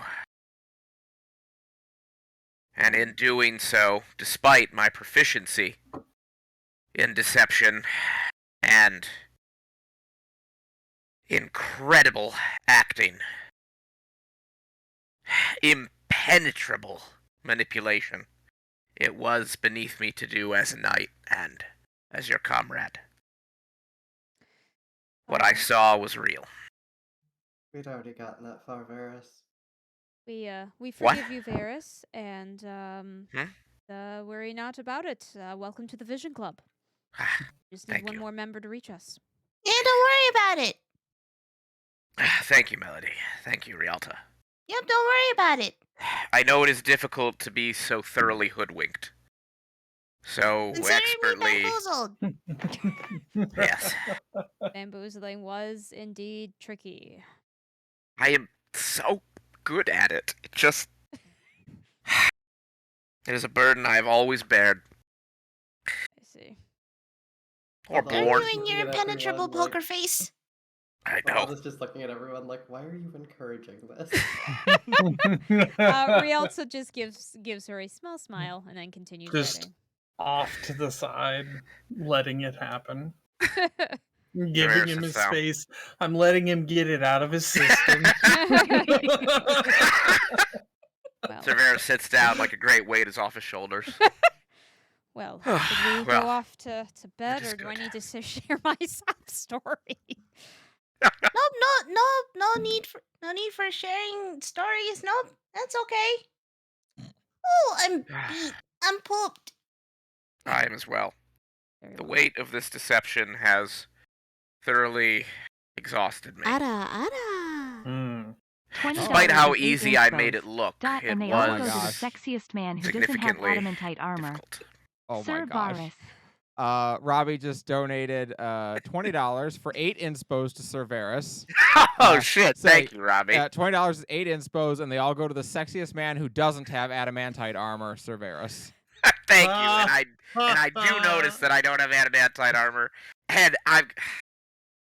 Callie. It was I got a it- whole I got thing an ear- last week. I got an earful about it. Yeah, he was quite upset. But yeah, so you all settle in to go to bed. If there's nothing else before we fall asleep. I will wait for my story another night, it seems. Okay. I mean, why not? People already said they wanted to go to bed unless they're changing their minds, but it's fine. That's all right. I'm sure Deception check. we got plenty Shit. more sad stories to keep dumping, I'm sure. So say we can spend the first half of next week in this. That's right. In this house. That's right. That's right. All right. When we make it to the next house on the road, To that end. we'll be in Moon Bay in January. Finally. You all settle down to sleep. And you all find a very peaceful night's sleep. I mean, again, Melody. it is not the most comfortable spot you've ever slept, especially compared to the inn rooms you've been staying at. But Oh no, set up. that's not why. That's not. Set I up know. alarm again, by the way. Okay. Standard procedure. Yeah, that's fair. In the you all drift off to sleep. None of you seem to be harried by dreams or anything like that. In the morning, you awaken. Helena comes out and starts to prepare a larger than usual breakfast, obviously, since there's many guests in the house. And Will assist. Yep. Okay. Of course. She is grateful, but you all get a nice meal as you go. Soren has brought your horses back out and has helped get them rigged up to the cart along with Aaron. They seem to be quite pleased, having gotten to rest comfortably for a night and gotten good food and water. And Aaron looks to you, Sir Varys, and says, "Well, it was very good to see you again. I wish you all the safest of journeys, Moon Bay. Be safe." I have a question. Hmm. Do you guys get wolves around here often? Yeah, I mean, we're near the God's Grass Forest. Sometimes, yeah. Like big wolves? I was thinking about, like, most wolves are quite sizable, but, I mean, yeah. No, I mean I'm talking about like. And she kind of like holds an arm almost up to her torso area. Like this big? Not normally, no. Okay, I don't mean to alarm you, but there was one last night, and Oh, then I will prepare some proper traps and keep an eye out. Thank you, Miss Melody. no problem. Good to be cautious. Indeed. Safe journeys. Iris is just not gonna like connect the dots on that one. Oh, he did. He's like, Okay. yeah, put traps out. Seems safe. Yeah, it seems like a good plan. I mean, if wolves come out, good to have wolf traps set. You're not gonna catch that one. Yeah, I was that gonna was say, the god. if the god gets caught in the wolf trap, that I'm god not kind of praying to it deserves anymore. Yeah. Yeah. I'm gonna pray to the trap, if anything. I'm gonna come to dude that prays to wolf traps. Who's that god? That god's baller. And you all set out. You get back onto the road. If there's anything you all want to talk about, you're welcome to. Otherwise, we're going to head on our way towards Lorelei's meet. The road east from Aaron's farm is fairly well worn. You don't find too much difficulty in the path itself, although as you move along the site of Mount Ravensflight, ever a looming presence in the south, you eventually begin to cross into Icemelt Marsh. The road here stays to the north of it, always seeming to turn further and further north to escape the encroaching marsh. It is strange on this road. To the north, in the God's Grass Forest, you hear life, birds, small animals, even the occasional call of a wolf or a roar of a bear. But to the south, it is much quieter than you would expect. Yet, as the sun begins to lower that day, the small village of Lorelei's Meet comes into view. It's a strange place, nestled at the crossroads that divide the God's Grass Forest, the Fey Forest, and Icemelt Marsh. Powerful energies seem to entwine here, and you can feel it in the air. Fey magic, the lingering dead, and the divine elements of the forest all flow together and work with and against one another. The village itself is really just a run of about 12 buildings along the road leading to the crossroad. As in South Cross, you can see a barracks and a town hall, very small. There is also a smith here, as well as an inn and a tavern. This one has a sign above the door of a large cartoon fish wielding a massive hammer. There are 2 temples here, one to flora and fauna, and one to sail and boss. On the other side of the crossroads, nearest the Fey Forest, you can see an altar that has an empty basket on top of it with candies and treats. Next to it, on the ground, is another basket, although this one is woven in threads every color of the rainbow. Inside is food that looks and smells delicious. Did you say there was a fish with a hammer sign? Yeah, above the inn, yes, there is. The big cartoon fish with a giant hammer. Are there any Okay, words I on just that wanted to sign? make sure I heard that right. Cool, Yeah. good to know. You pass by. What is what is the name written on this inn? As you pass by, you see that it is indeed named the Flounder Pounder. I fucking knew it! Ah, yes! See, I misheard. I thought you said it was the blacksmith shop.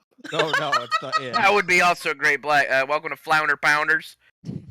or We- the brothel. It could Yeah. be, yeah. Yeah. Just a bunch of big hairy bears in there. Welcome to Flounder Pounders. Jesus. I'm gonna turn you into pancakes. Is that how brothels talk? I apologize to any bears in the chat that are like, that's not how I seduce people. I'm not so good at it. If you don't go out and be like, gonna turn your ass into pancakes, my bad, man. I'm sorry. I don't really know the stick. But As if you haven't tried it, as you are coming up the way into town, there is a man who approaches. he's not the Flounder Pounder, is He is not the Flounder Pounder. he? Okay, good. No, he has a uniform that would suggest he's probably the sheriff of this town, or Ah. whatever they would have for a Gold sheriff. star. Yeah, I mean he's got a badge on that symbolizes that he's probably authority of some kind. But he approaches. Or you- he's just a guy with a bag. or he is. You don't know. Just some asshole. Made it myself. It's the blacksmith. I made It's it the myself. blacksmith. They go, saw y'all looking at Flounder Pounders. Didn't like the way you was eyeing the place. Oh, My name's Ted. Wow. Just Uh, Ted. what is your name, good sir? Nice to meet you. I'm Sheriff Alexi. Nice to meet Ah, fuck me. That means he can read? you. He We seems, don't know that he can read. There's no evidence so far that this man can read. but he nods. Welcome to Lorelei's Meet. You're getting in late. Yes, we are traveling through. Cerberus can't tell why, but there's just a part of him that's taking an immediate dislike to this man. I think you should squire him. Someone has to squire him. He Not is. gonna He swear. looks to be like he's in his late 30s. So Too late. not- Too late not for particularly squiring. young. Just like but, I can't porridge him either. mhm. So he glanced at you. Well, you are. The inn is just up the way. They've usually got rooms. There have been a lot of people through here the last couple days, so should be fine. If you're looking to catch the caravan to Winter's Grip, it left 3 days ago, so it'll probably be back in 10 days. Oh, well, Hmm. we plan to make the Gotta trip. look over at everyone else. I don't think we plan to wait for the caravan. We likely will fight our way through, or, march our way through on our own. Thank you, though. Very well. I am Cerberus of the Green Shield. Very nice to meet you, Cerberus. Oh. Mm. Great shield. Mm. People from the forest, right? Yes, of the Order of Oak and Ash. Of course. Well, welcome to our city. We're honored to have you. Kind of you to say. Well, you're welcome to. There's a stable just up by the inn. You're welcome to hitch your Sleep horses there? there. Oh, right. Hitch your horses there. If you. I'm just. Sorry, I'm just on patrol right now. Don't. Oh, have you ever been in Lorelei's Meet? No, This is I my can't say I first have. time. Have not. I have. Well, then you likely already know. Don't touch any of the food on the altars over there. Got it? Very well. May I ask what Very it's well. for? Noted. Well, we put the offering basket out for the Fae, and the Fae leave the other offering basket. But That's the rainbow one. yes, that's the one they tend to leave. But It has food in it as well. They leave food in it. they do. However, Oh. if you take it, they find that you are indebted to them. I have heard of such things. Makes Being indebted sense. to a fae is apparently similar to being in a jail cell.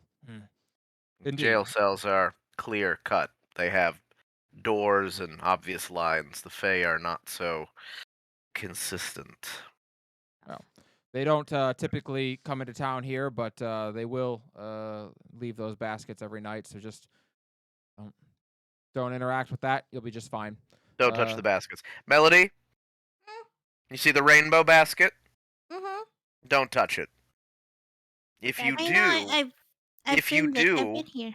if you do, a kitten dies. Whoa.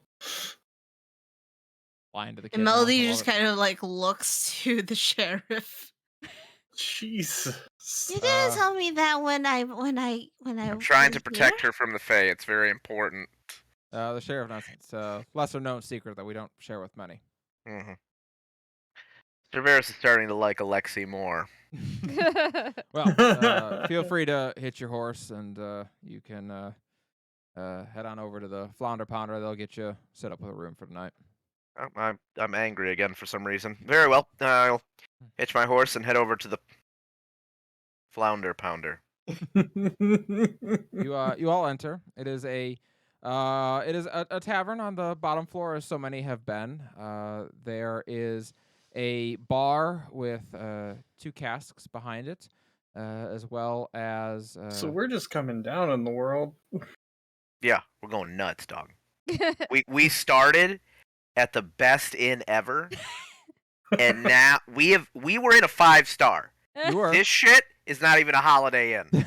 I will say this place is much nicer than South Cross's was. Fair enough. Okay. Fair enough. But there are 10, 15 tables in this place, all spread out across the middle. 2 rows of booths that line the sides.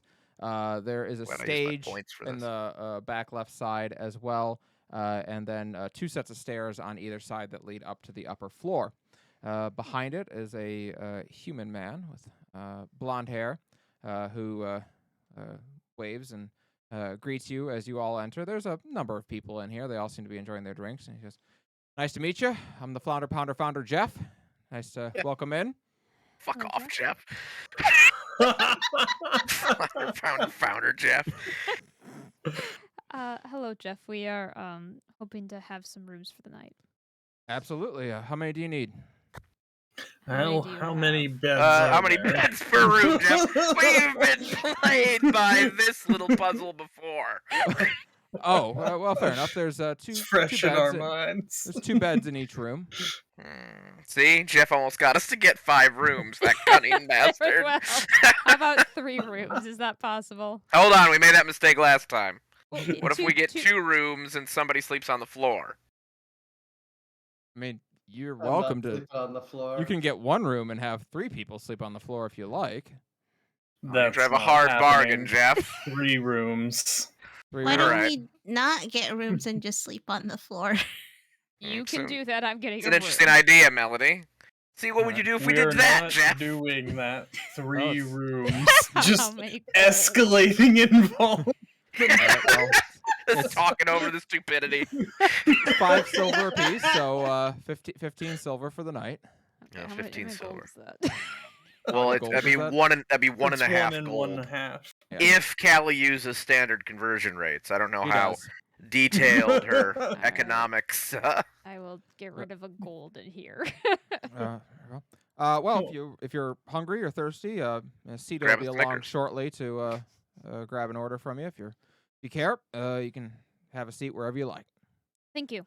Jeff, can I ask you one thing? Certainly. Does this inn serve fish? No, I'm afraid. Hey, Jeff. That is extremely disappointing. It's not a whole lot of water around here. Like it's quite a trip north to the river for to the Bleakman River. So Right. yeah, No, I get it. yeah. I mean, There's a marsh Wait. right there. It has water. Thanks, right? Flounder, Jeff. Checking. Jeff, do you ever think that it's strange that role playing is the only instance where the fact that Callie said the Flounder founder Jeff was somehow the weirder sentence versus her earlier one that said, "There stands a human man." Yeah. He thinks about that for a long moment. Nods. I've seen a lot of weird things, to be fair. I hear you, Jeff. Thank you for the rooms. Absolutely. Thank you. You all are able to relatively easily slide in. A halfling woman approaches after a moment. Comes to the table. She's got a kind of no nonsense attitude about her. Dirty blonde hair rather, and blue eyes. I don't want to know this woman's name. She has she has the a dress and a frock on rather of that has the symbol of the Flounder Pounder on it. But she nods. Me off every time you say it. I'm Sita. Welcome, Hello, Sita. Sita? Sita. Nice to meet you. Do you all want something to drink or? Yeah, of course. Yes. Yes. I'll take a brown ale and a bowl of brown as well, if you have it, All right. and brown bread. But Even anything that's bread, not brown. bread is brown. I know. That's why I wasn't gonna correct him. Thank you. What can I get for you, love? And she looks at Rialto. I would a pale ale would be great, and have White anything- bread God damn. No, I was gonna ask if with she a has clam anything chowder. like a soup or something. Mhm. Yeah, a bowl of brown. You got a vegetable soup. Okay. I'll just Is do it that. brown? It is. She needs something with Good. meat. Is there anything with meat? Was it Something from with the meat? soup store? She thinks about that for a moment. Could you put Uh, brown meat in the vegetable soup? I could ask the chef to put some lamb in for you. That'd be great. Thank Okay. you. I would just like pieces of lamb, please, not the whole thing. Fair enough. I'll She looks. just do what she's getting. Rox? Really, the whole lamb, Caldana. Goodness. Yeah, same. 3 whole is going to be expensive. Eyeballing Varys. He Like, looks to the Dragonborn. And you, love? get your shit together, boy. What kind of juice do you have? Brown. Apple would probably. Which We have cider made from apples. Which is what color, madam? Red. Well, the cider's brown, but The cider's brown. I don't like this game. I went off this ride. I don't know why. This is funny to me. I see. But Nobody clip. What would that be called? Rob's brown problem. I don't know what you would. that's not no. you call that. She leaves and goes 5 minutes later when she returns with some bowls of soup for everybody, as well some that have lamb in it, some that do not, and your drinks as well. How much for a whole lamb? A whole lamb. Mm-hmm. She is a growing girl.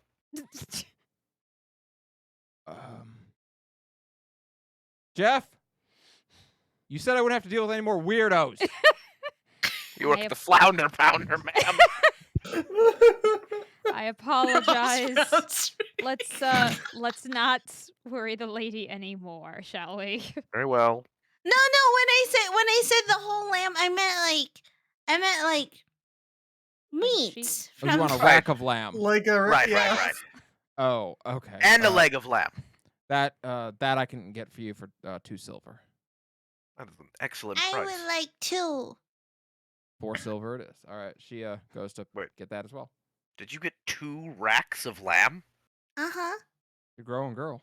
That is a whole. Don't you ever do my thing to me. Yeah. I don't like it when it's on the other foot. Well, I won't make you spend too much time here unless Yeah. it's something you wish to do. No, tonight, no, no. or- I'm just gonna go Brown Town, and then we're ready. Sleep. Okay, great. Very Hey, well. if you find a man named Ray, hey, there's your that's- brown man. That's around exactly, dude. Crap. How's that song go? Something brown, baddest man in the whole damn town. You never sing that? Yeah. Meaner than a I'm junkyard also dog. now blanking. No, you can't remember his first name. Cleveland. No, Cleveland Brown from Family Guy. Damn it. Never mind. Let's just go on. Everything's Can I- ruined now. Can I change the topic? You may, Game's please. I'm begging confusing. you. I gotta remember this song. Are we all Leroy, there we go. Leroy. Thank you, dude. Leroy Brown. Baddest man in the whole damn town. Are people sticking around? Or are they going to bed? Oh, no, I'm full of brown, dude. I gotta sleep this brown off. All right. All right. I will wait then. Anyone, That's so funny. unless I'm anyone going has to- anything they want to do before bed, I'm gonna... actually going to go interrogate Jeff because I would like to know why an a inn good named the question. Flounder Pounder Doesn't serve with any Jeff goddamn as the Flounder flounder. Pounder does It's a not great have a lick question. of seafood. It's fucked up. That's extremely suspicious. That is I mean, it suspicious. certainly I'm is. going. I I'm think- going to play what is up with that with Flounder Pounder I Pounder think- Jeff. Yeah, Jeff. I think maybe the name was inadequately used. He cannot do anything about his location. Rialta, you should want to put this in your codex. It's Under true. It's a interesting places. mystery. I mean, This is a mystery. He just explains to you that he was told that names that rhyme work really well for and like stick in customers' minds, and also none of y'all are ever gonna forget this place. That's also That true. is true. But why Just doesn't brown your everywhere. name end with an er? Brown everywhere. Well, I don't know. My parents named me Jeff. You could have changed it. No, not if it was Or on. well, I No, like Mel- my name. No, Melody, he couldn't change it because his parents wrote it on the page that they gave to the bird, remember? you're right. Mr. And Bruce birds papers can't are write. absolute. Exactly. The bird can't erase or write anything, so obviously, once the bird got the paper, Jeff was Jeff. Caldana just slowly slides her chair away from the two crazies. Melody just like holds her head in her. Yeah, she just holds her head in her hands and just looks like her entire mind has just been fucking blown. I order 2 more drinks. Very well. Brian, do you ever think it's strange that I have 2 moods, dramatic and brain damaged? Does it ever strike you as strange? Oh my God. I live with you, so no. Guys, we really can't continue with this flounder pounder founder slander. I didn't come out right. Flounder. Rialta, you were so damn close. I appreciate I feel that. like there's something there. Maybe we could slant rhyme it. That said, no. Some but flander he- pander. He definitely does need to serve the flounder pounder founder chowder. Yes. Except it wouldn't have any clams in it. I So didn't say it one was one. clam that's- chowder. It could be a potato chowder. It's gonna be some corn chowder, some shit, and I'd be so angry if I got the flounder pounder chowder and it had corn in it and no flounder. I would be furious. Yeah. So, you all make your way up to your rooms, and I presume bunk up with the same people you had the prior night, or the Well- inside Yeah, rather. Well, I'll be in the same room as Melody this time since she doesn't have Carmen. Okay, that's fair. Oh, that's right. Yeah. So Why does Varys, everyone you- always got to draw straws for who gets stuck with Varys? This seems like. You're Oh, the there was no only straw man. drawing. You got your own room this time. Oh, that's You've got right. your own straw to draw. Yeah, so Sir Varys unfortunately drew the short straw, and now he is alone with his thoughts for the whole night. The most Dangerous terrifying thing for him to deal with. You're Well- also the only male in this group. No, so, it is like, true. I need to put like I have a. a feeling Rialta's curtain gonna up. have to, just because of the naivete and childishness, will have to spend time going back and forth between Melody and Varys to make I don't know. sure that babysitting is being equally applied. Oh, just give Varys the night out. Sir Varys is knocking on the door because he stuck a marble up his nose. Varys, not again. He knows he shouldn't have, but it was just so round. Varys, what did we talk about putting things up your nose? Sir Varys goes, I wanted to see if it would fit. Yeah. Exactly. All right. All right. So, last call for anything this evening. No, I'm good. All right. We're Y'all- being stoic in our room. Don't worry. That's fine. Y'all. Yeah. No, You all- I just love the idea of Caldana and Brooks just stoic offing. Just like on either side of the beds across Just the both- rooms, just like Just both sort of kind of broody looking at the window. You You have all. You're just any like, emotions? what are you looking at? Oh, what are you looking at? All right. I think the GM has a new plan. You all. All right, drift, all right. You all drift off to sleep. Yeah. It is restful. It is nice again having a bed underneath you. And the morning comes. The morning here is strange. It isn't well lit like in so many places. It's very foggy out when you awaken here, and no one seems to really comment about it. And if asked, Jeff would inform you that it's pretty common, the coldness from the Icemelt Marsh drifting in off, then meeting the Fey Forest is where usually some fog sets in because of that in the mornings. But as the day goes on, it tends to burn away. But you are able to saddle up your horses and start on your trip on the southern pass of the Fey Forest. The road south out of Lorelei's Meet is disconcerting. A steady rain falls, and you find yourself thankful for your covered wagon. To your right, the Icemelt Marsh stretches on for what seems like eternity. It should be filled abundantly with life, bugs, birds, frogs, other creatures, and yet it is deathly silent. No noise escapes the marsh. To your left, the Fey Forest sits, the brilliant pinks and purples of the trees swaying in the wind. It's almost as if the trees themselves dance, enticing you to enter, enticing you to come and play. Deep down, you can almost feel that urge, that desire to surrender these adult responsibilities and go play. You journey along, making your way through the fog and through the rain. You've been told that about halfway, a day's ride, there is a campsite that's frequently used by the caravan when it travels through. And so make it your goal to try to get there before night falls, because you have been warned, traveling after nightfall kind of sucks. So you make your way along. Would someone make for me a survival check to try and navigate the fog? Who's got good of Probably Rialta with the wisdom, I would guess. Yeah, unless- mine's +4. Anybody? I'm not Plus trained in one. it. 3. Okay. Got it. Caldana, it is worth noting that since you told her to buzz off, you have not seen nor heard from your roommate. We'll Oh my spend god, they were She's just giving you the silent treatment. Don't worry. They always come back. Ooh, natural 20 for a total of 24. Damn. Oh. Damn. Very nice. Indeed. Rialta, you are able to help to navigate them through the fog.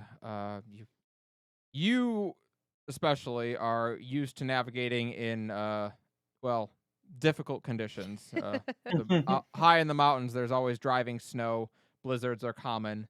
And you've had to navigate through low visibility many times, and you're quite good at it. Yeah. So you're able to take it along. Is there anything anyone want to talk about on the way while you're traveling along this day? Does anybody?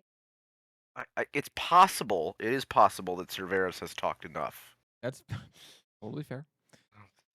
Uh, By evening, the rain has mostly cleared out.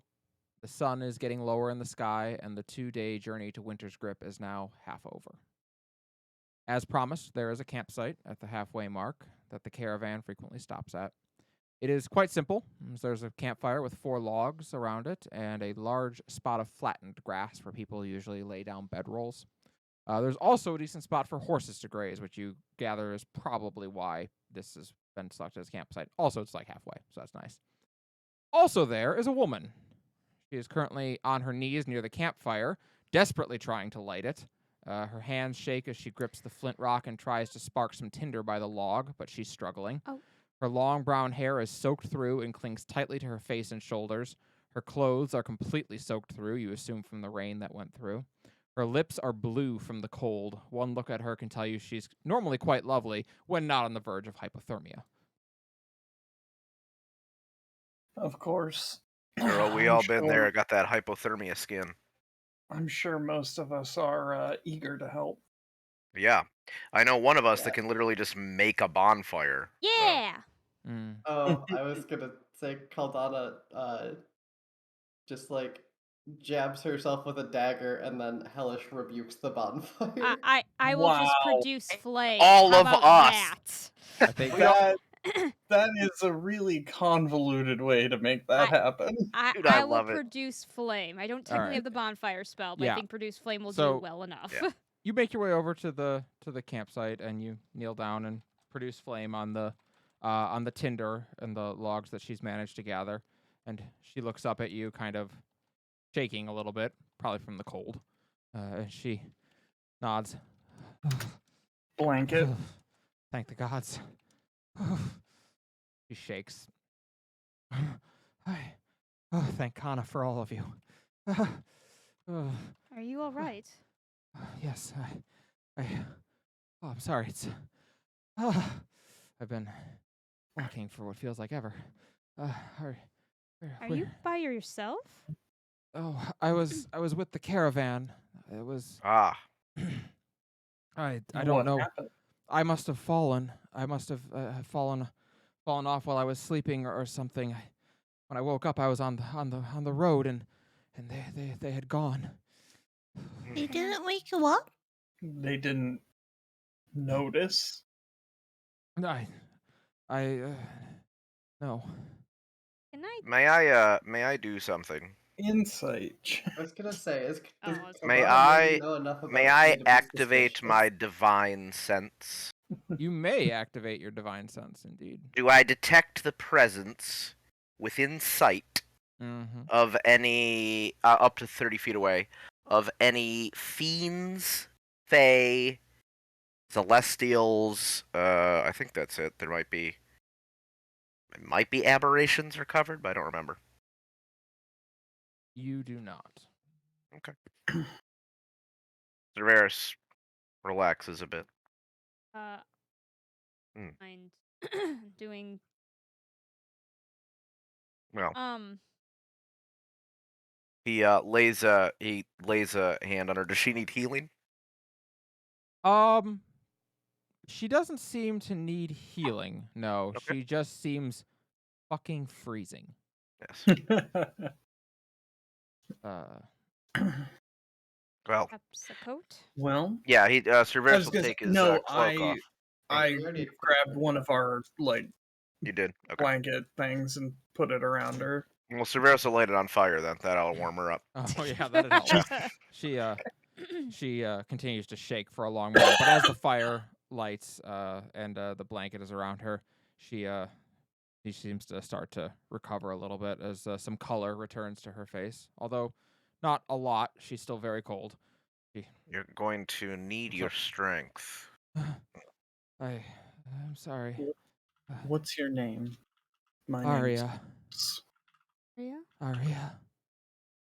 Yeah. Cerberus in this makeshift campsite is going to take from his backpack one of the pots and stick it over, hang on the fire. Is there Yeah, any no, source of water nearby?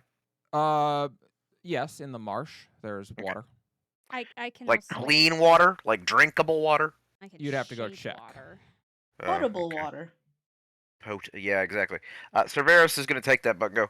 I'll see if I can't find something. We can maybe take some of our rations, make a warm soup. A really stupid question. Is it actually cold out? I mean, is it cold out? It's not warm. It's probably like 45 Like degrees. fall weather? I mean, It's cold you would if say you've been it, drenched with rain. yeah, like if Okay. like it's early like think of it as early spring in northern Canada. Okay. It's cold. Okay. But it's not like freezing, but she is indeed. She's completely soaked through with Okay. rain. She's been out in the rain all day. Just needed to make sure. Yeah. Do you need new clothes?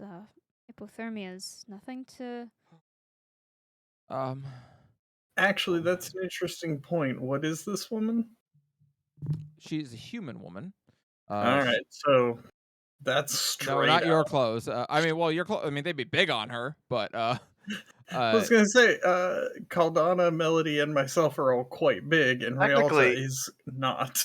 Technically, if anyone can cast prestidigitation, you can just dry them. that is true. Does Druidcraft work for that? I don't think so. Maybe you I can don't read it. think so. Let me know. But I Create don't a think so. tiny, harmless sensory effect. You can make a warm wind, I think, which Yeah, I mean, I can light a Better campfire than nothing. or make a. I'll say Yeah. you can. I'll Okay. say that your Make a puff magic of can wind. help to dry her out. It'll take a while, but Okay. you can start doing that. Little magical blow dryer. You can make a Okay. seed pod open. But she nods. Thank you. Like I said, my name is Arya. I am. I work for the caravan that runs between Winter's Grip and Lorelei's Meat. You work for them? You weren't just traveling with them? I'm contracted to work for them. I'm a singer. I Mm. sing to left keep people you. entertained while they travel. Singer named Arya. I get it. She Quite clever. nods. Page name.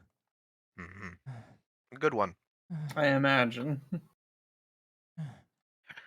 Well, I'm going to see if there is any potable water. We might be able to heat something up, and with the rations, we can make. Is it fair to say, Callie, that maybe I grabbed a bead or two from our friend? Yeah, no, he would have given you a set of some rations. You know, We have some food. decent root vegetables with between some potatoes and some beets, and maybe if we get lucky, a rabbit, we should be able to make something warm and filling. So I will be back. Very kind. Severus, you are able to find some potable water. The water here in the marsh, while much of it is stagnant, some of it has just recently fallen in the rain, and you're pretty sure that's potable. You're Got able to it. drink that. So you're able to use that. Can I make a survival check to snare a small animal, such as a rabbit or raccoon or ugly, dirty possum? I will allow you to make the roll, but I will tell you that it is an impossible check. There is really? nothing to be found in this marsh. Okay, fair enough. Well, we'll just say that I tried it and didn't catch anything. In your entire time, you were not bit by a bug. You did not hear a frog. Nothing. It No is bird dead. song. It is dead silent coming from that marsh. There is noise coming from the Fey Forest to the north, but there is nothing coming out of that marsh. It is quite disturbing. Says Cerberus after he's chopped up some potatoes and thrown them in the pot, and chopped up some beets and thrown them in the pot, and took in some of the dried jerky and gone, we'll rehydrate it, and throws it in the pot, and throws in a bit of salt to make it not taste completely like ass. And after it is soft enough that it is edible, if not delicious, he'll give our really mediocre, spongy stew. Impromptu. Yes. She eats her portions. She seems quite grateful for it as she wolfs down food hungrily.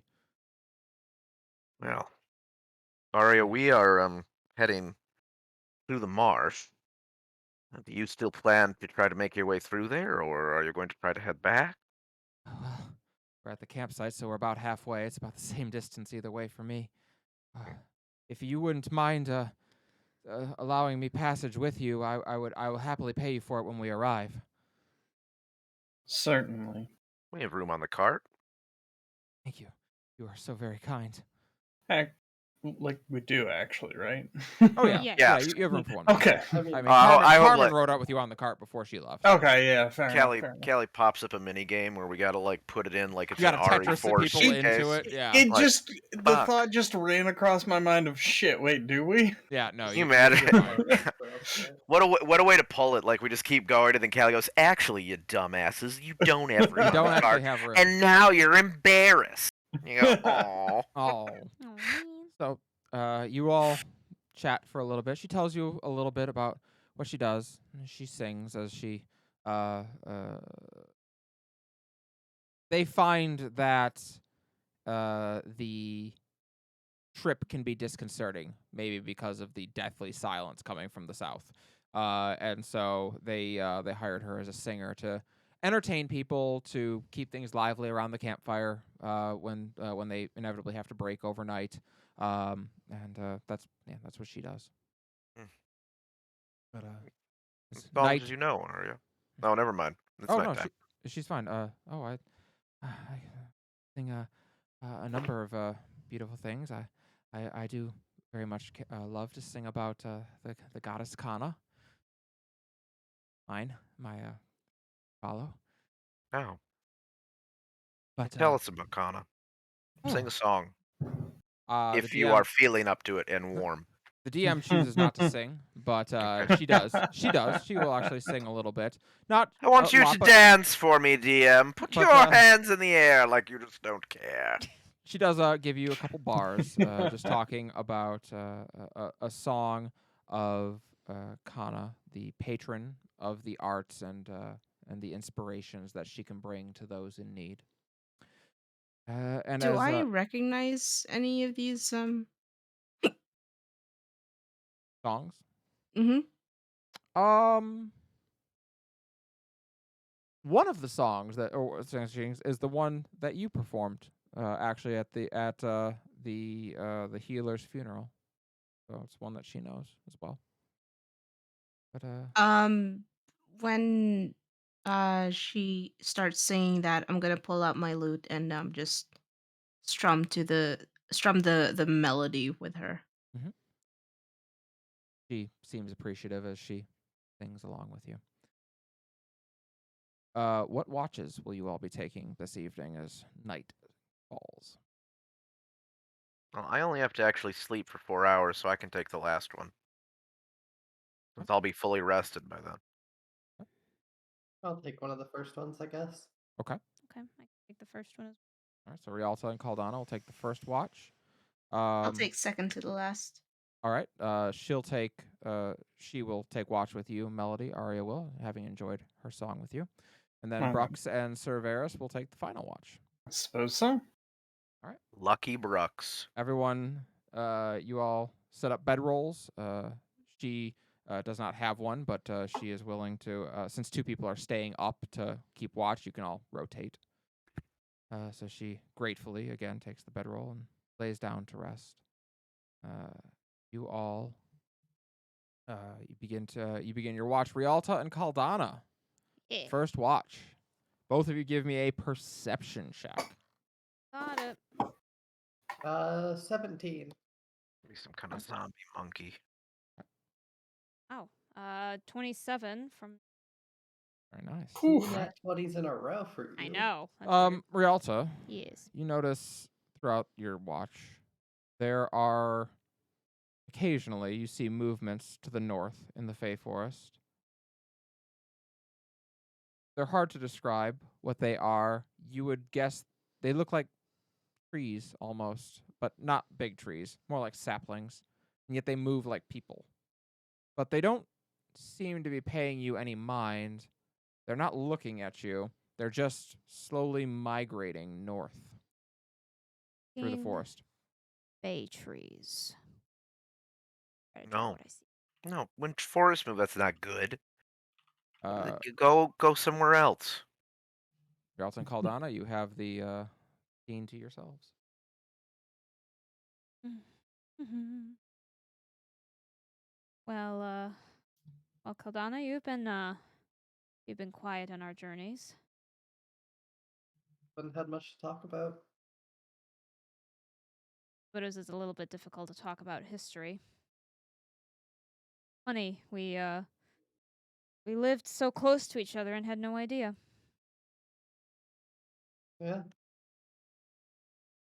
Although, got no idea where in the mountains I actually came from, so. That's fair. The mountain range that your people look over is vast indeed. I'm gonna kind of glance in like that general direction. Yeah, I've noticed. Suppose you don't remember much of it at all then. Is that also clouded in your memories? Anything about who I was? Yeah, like I remember things and how to do things, but nothing about where I live, who I was. I do wonder what the limitations of that is. After all, knowing how to do things still has something to do with your identity, right? Perhaps that gives Suppose. hints. So, what is it that you know how to do? You obviously know how to fight. I know things about metal blacksmithing. Blacksmith thing. I wonder if I wonder if your people. I wonder if you were a blacksmith for your people. I don't know if that is individual jobs or if a required skill for everyone. Or a I flounder pounder. I apologize. Despite the fact that we are neighbors. Well, you know the reason why we would have never been able to meet. I suspect it wouldn't have ended well. For one of I us, at least. Our people learned. Well, when you are raised among my people, you are told very early on where the boundaries are and to not cross them, or else you You will have a bad time? have a bad time. Yes, likely get smashed with a hammer. For the most part, we I think try to stay respectful. Some of us more than others, I imagine. I'd imagine it probably goes both ways. It just depends, I think. I think I'm rather strange among my people, given my feelings on the topic. My twin brother had opposite feelings, but we disagreed on many topics. I've kind of gotten that impression with how you talk about him. I'm sorry? I'd kind of gotten that impression with how you talk about him. Or what little you've said, at least. I know. I am not meaning to hide things, just waiting for the proper time, I suppose. But yes, it's interesting. As twins, you'd think we would want to do everything together. And I mean, for a time, we were together frequently, but well, it soon became very obvious just how different we were. My mother used to say that my brother had my father's heart and hair. I had my father's eyes. That as you will. I imagine it, mean more if I knew. Apologies. My father used to be an adventurer until he passed away.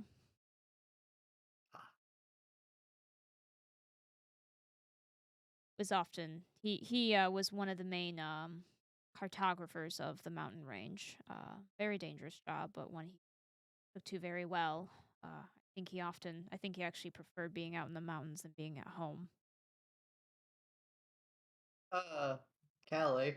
Hmm. So, that first vision I had with the dwarf, that didn't look at all like Rialta, right? You don't know what my father looks like.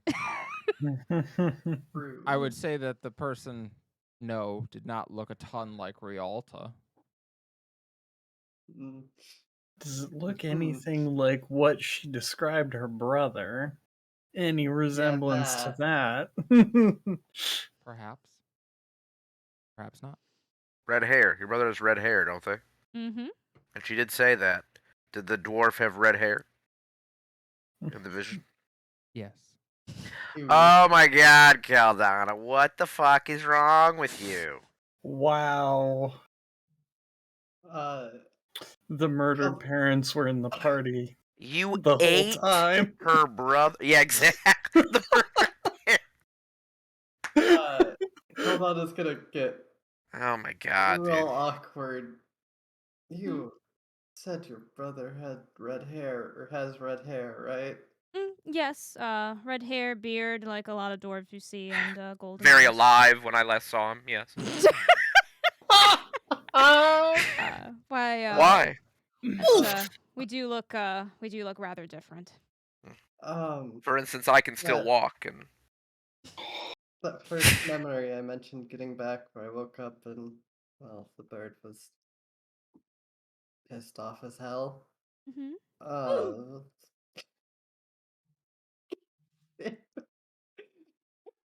What about it? Sorry. The fucking Roblox oof that Mel played got me real good. Yeah. I'm so sorry. That dwarf had red hair. The dwarf with his head smashed in? Yeah, that one. Mm. She's actually not. You'd think she would look furious, but she actually just kind of nods and goes, "My father's back was broken." Oh, well, unfortunate, but good for my conscience, I suppose.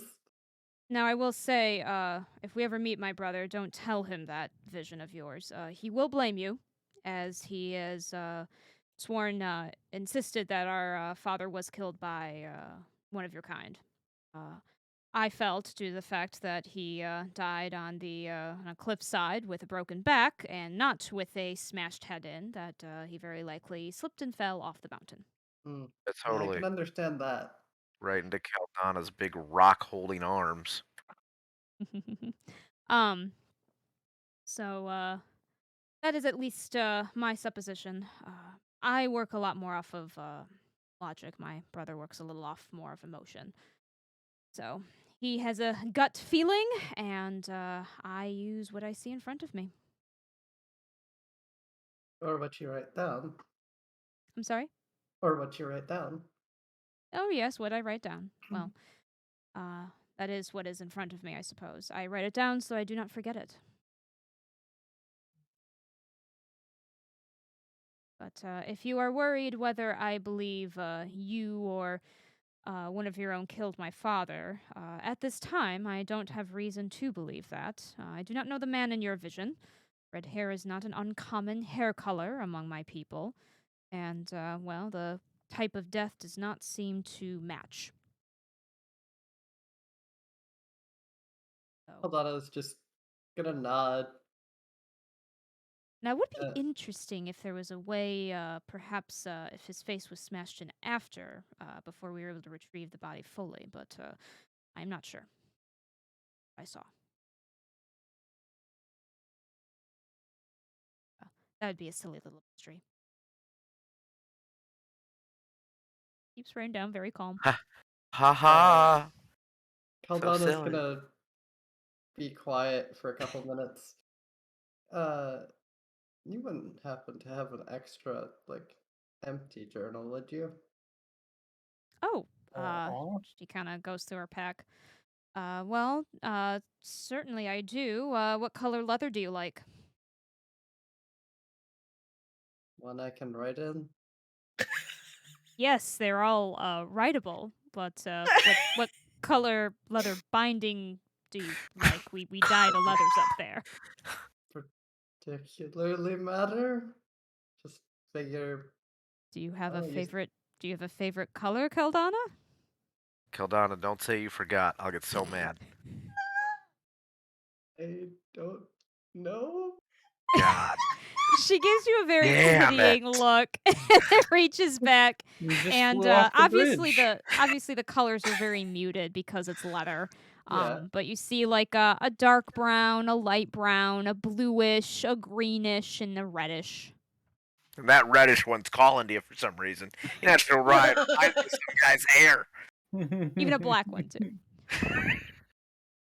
She'll go for the black one. I course. what? What a shock. What a Whoa. shock. Oh What? no! I forgot to Surprise! mention that color, so I No, made fuck sure you to. all. She'll go for the green one. The green one. Oh man, there you go. Shock. Are you hoping to make your own recordings? Well, I mean, if it means I won't forget again. Fair Callie. enough. And write about your day or your. I used to do when we were dealing with the encircling after my father's death. I was told to write in a journal every day of my thoughts and feelings. It was a tedious task, but it taught me an important lesson. So can't say it was all that bad. Encircling is a tedious process sometimes. But what now? Oh, right. The encircling is a method that we use to help manage grief. The concept behind it is if you think of concentric circles, you've got one in the middle and one on the outside and one on the other outside. Yeah. When someone passes away, those who are most affected are in the middle, and those who are then, less affected, but the most affected outside around that. And each circle is a layer of those who are affected by the death. And the idea is that all must encircle those in the center. So my family was part of the encircling process when my father passed, and there is much that is done during that. Final circle was his face, oddly enough. But that was last circle right there. Yeah, Caldana just Would kind be of the looks like most she doesn't affected. really know what to say to that, so. It's, I know, probably not a common thing. It's a process I think that has been used to some good effect. We are all communities up in Mount Raven's Flight. Most of us are families that live in a home with several other people, so community is important. Yes. That being said, I think writing in a journal would do you some good. Do you write in that journal before you go to bed, Caldana? Yeah, What do you write about?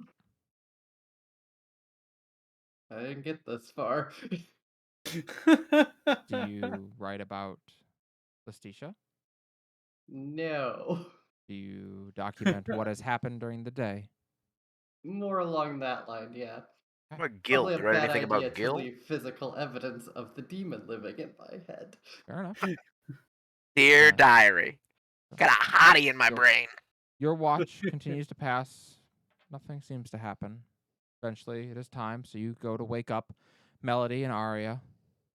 Go to take their watch together. And you two lay down to go to sleep. Caldana. Darkness overtakes you. And the next thing you experience is the sound of war drums. Men and women yelling, but not in terror. The war cries of soldiers charging into battle. The clamor of blades as they clash. The dull crashing of shields colliding. And the unmistakable sounds of death, of people choking out their last. Your eyes open and the fiery battlefield lays before you. An army of Dragonborn on one side, clashing with an army of Uruk and Halflings on the other. And you, an elven woman standing among the Dragonborn. You look down and you can see your beautiful white armor and shield painted red in the blood of those you have slain this day. Sanguine fluid drips off the tip of your sword, and you look at it and smile. Many have you sent to your beloved. Emblazoned on the shield you carry is the symbol of Bos, the god of death. Ever has death walked with you, from the time you were a small child until this very moment, but never alongside you. Always it has been just ahead of you, barely out of your reach. But death has always spoken to you, whispered to you names, places, times, his beautiful, deep voice always guiding your hand, always lighting your path forward. You're not quite certain when it was that you realized you at last understood his plan, that you finally comprehended his vision, but you knew in that moment that you were just as capable of deciding who lives and who dies as he was. And so you began to seek out battlefields, choosing the side of whomever provided you the best opportunity to deliver his mercy. And in time you came to be known as the Red Lady. The golden-haired Valkyrie come to deliver swift death to any who stand in her path. An Uruk man, his flesh clad in tattoos of a destiny that he will not fulfill, swings his warhammer at you. Elegantly, you step to the side, burying your sword in his neck and continuing on your path.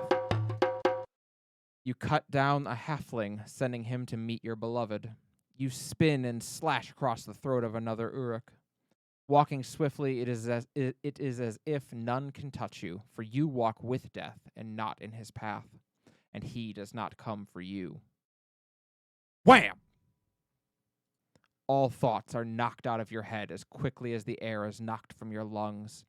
The next thing you realize is that you are airborne, a solid 2 feet off the ground, and then you're on your back and your ribs are broken. The battle rages on around you, and you glance down to see the massive indentation where the Great Maul had collided with your chest plate. A huge foot suddenly plants down on your chest, and an Uruk with black hair stands above you, wielding the Great Maul. He glares down at you, raising the maul over his head, and you now know at last your time has indeed come. And he swings the Great Maul. Everything goes black. When next you open your eyes, you look around and you can see the battlefield. Everything moves as though time has slowed to a crawl. The color, the life of the world has drained away, and the battle looks as though it were drawn on parchment. Sitting next to the Uruk you slash the throat of is a man whom you know immediately. He has white hair hanging loosely around his head, and he wears all black armor.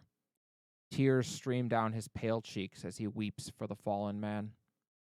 You slowly move to sit up, the pain that you felt in life gone, and you call out to him. You call out to your beloved. In an instant, he looks right at you, but it is not love in his eyes that greet you. No, it is hatred.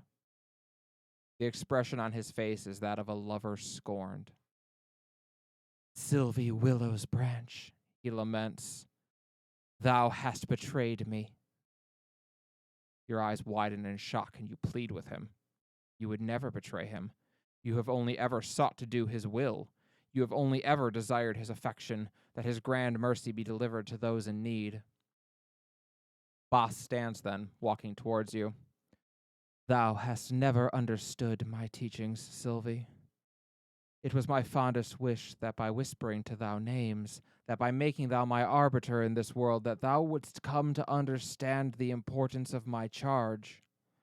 Instead, thou believest that so celebrated is death, that one should strive to seek it out. Of course, that is what you believe. Death is the grand mercy, the final gift of Bos, and the final gift of the prime goddess. Why would any choose not to embrace it?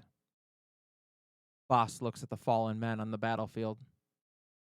So many here have chosen to embrace death, and each has spat in the face of the gift my brother gives them.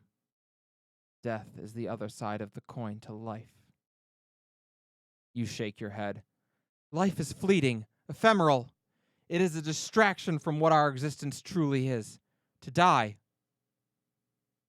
Bos doesn't look angry at you, merely sad.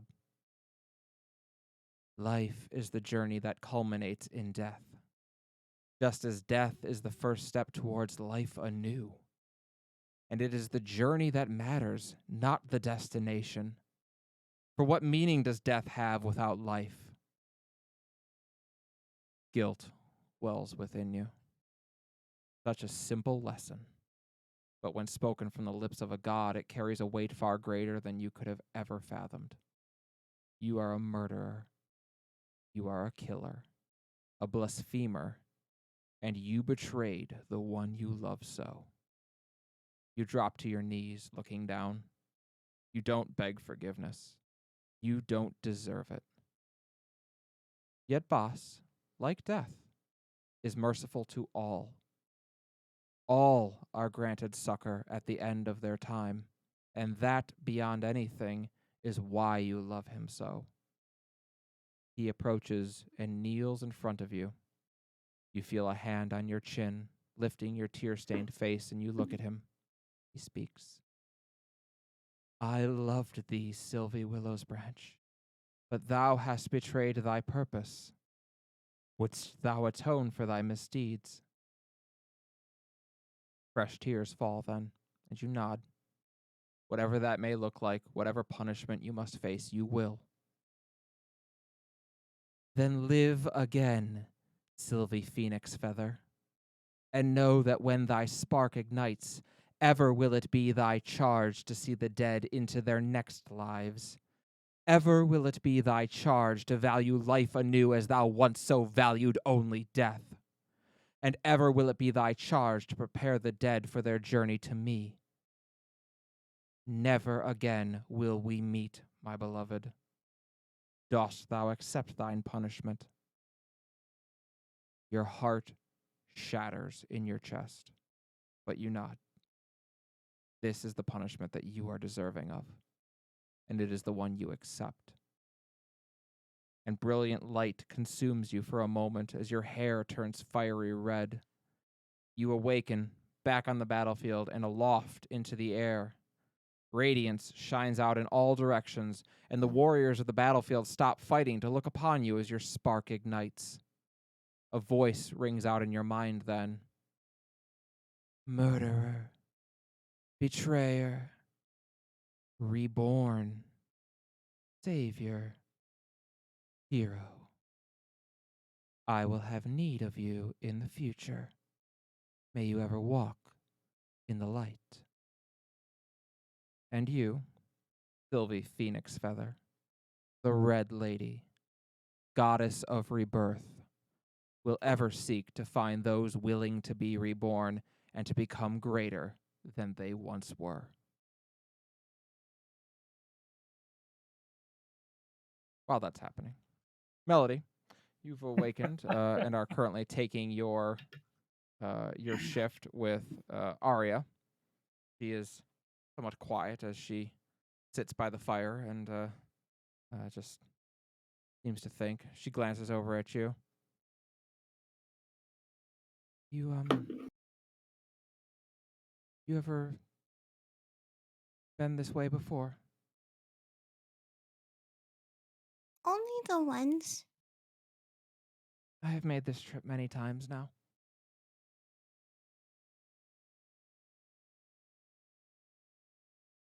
How do you do it? Oh, well, it's get used to it relatively quickly. No, the sounds are indeed interesting, but you sing, you people enjoy your music and they applaud, and that helps a lot. And then she gives something of a fond smile. There's a special someone. Oh. Would you like to talk about them?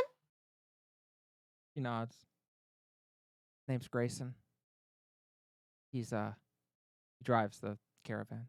He drives it. He's actually the one who hired me.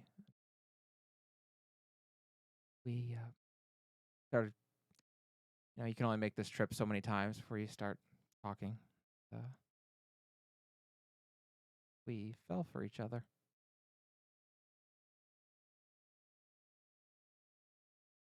Melody kind of smiles at that.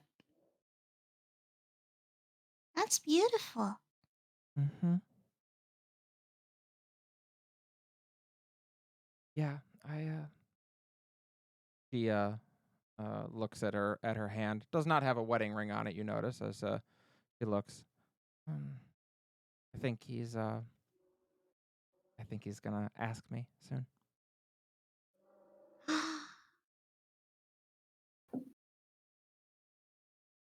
Oh, I hope that whenever you get wait, Do you have a name yet for the you've prepared for when you sign the papers for Mr. Bird?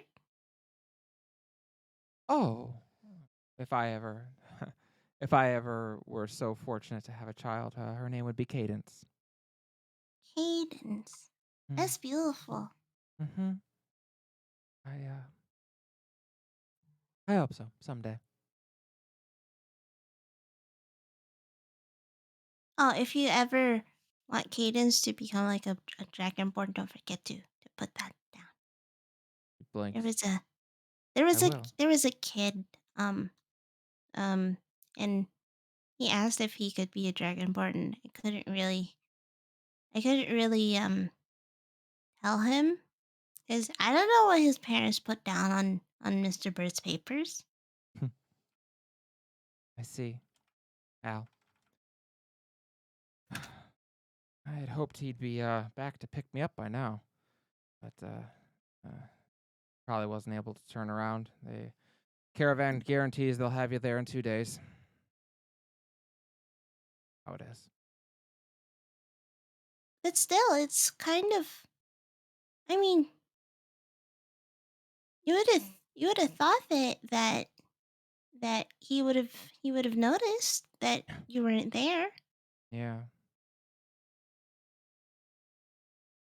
Relationships are hard sometimes, Melody. We got in a little argument.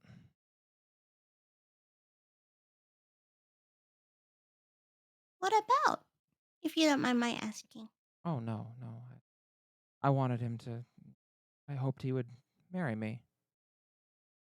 Oh. She looks embarrassed, as if she doesn't want to say the next part.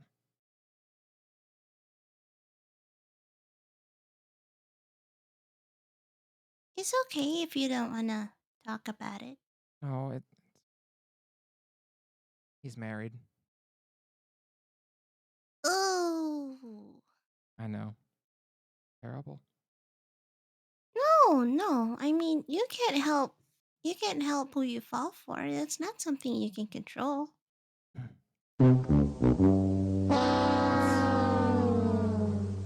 That's I told him that, and no, he didn't understand in that moment. Just we fought, argued with each other. Kind of winces.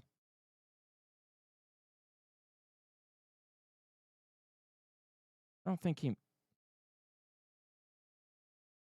he meant to do that, you know? Do what? No. We no, I yelled at him. And he no. We were resting here. He took me over and pushed my head under the water in the marsh. That's not very nice. I know. He held me there for so long. And then he let go. The next thing I knew, I was at the campfire. Hmm.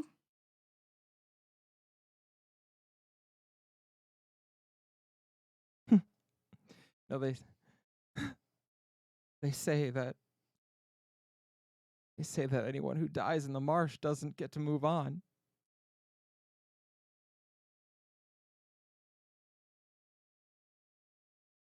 Well, that's not.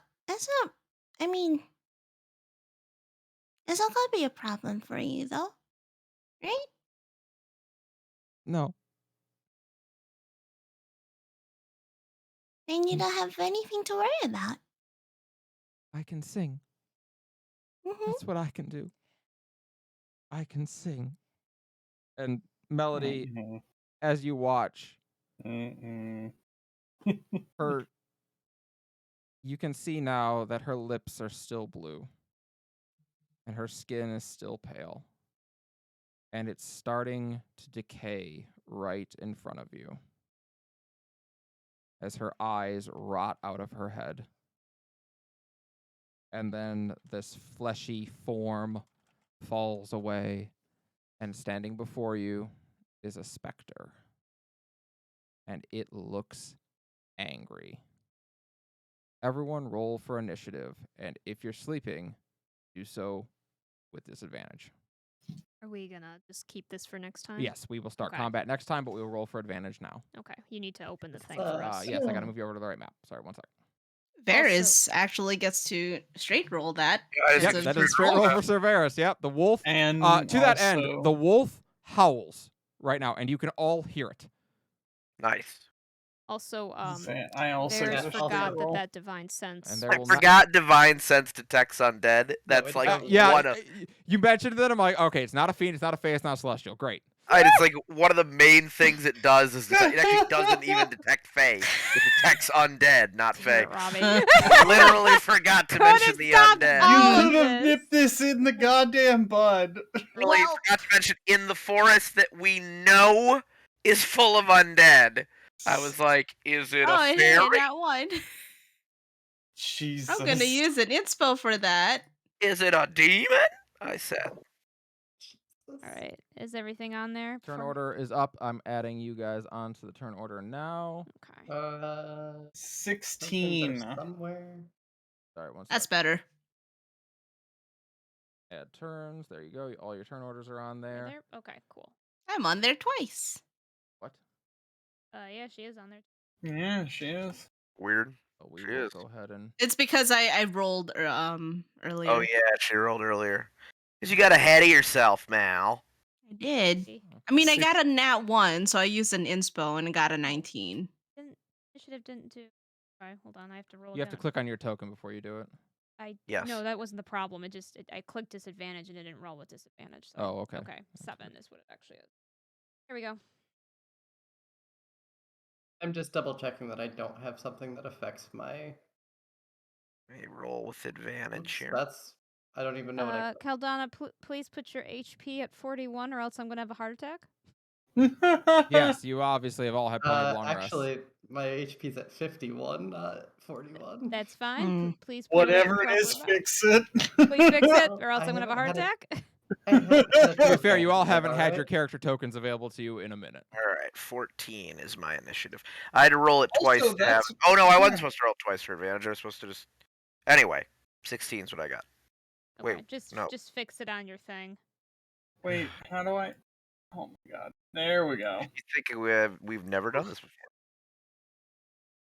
I mean, this game is the first I've been doing anything with Roll20, so I have. Also, we can't see Rialta's HP values. I don't It's know why true. it's not letting me. Weird. I don't know why. I see all of yours, including mine. One sec. I'm not trying to hide it. Visible see. to everyone. See all of Rialta's secrets. Yep, there we go. There you go. All right. And that is where we will wrap up for tonight. Woo! As we all, you guys rolled shit on your initiative. Oh, you're all disadvantage. Disadvantage. I indeed. rolled.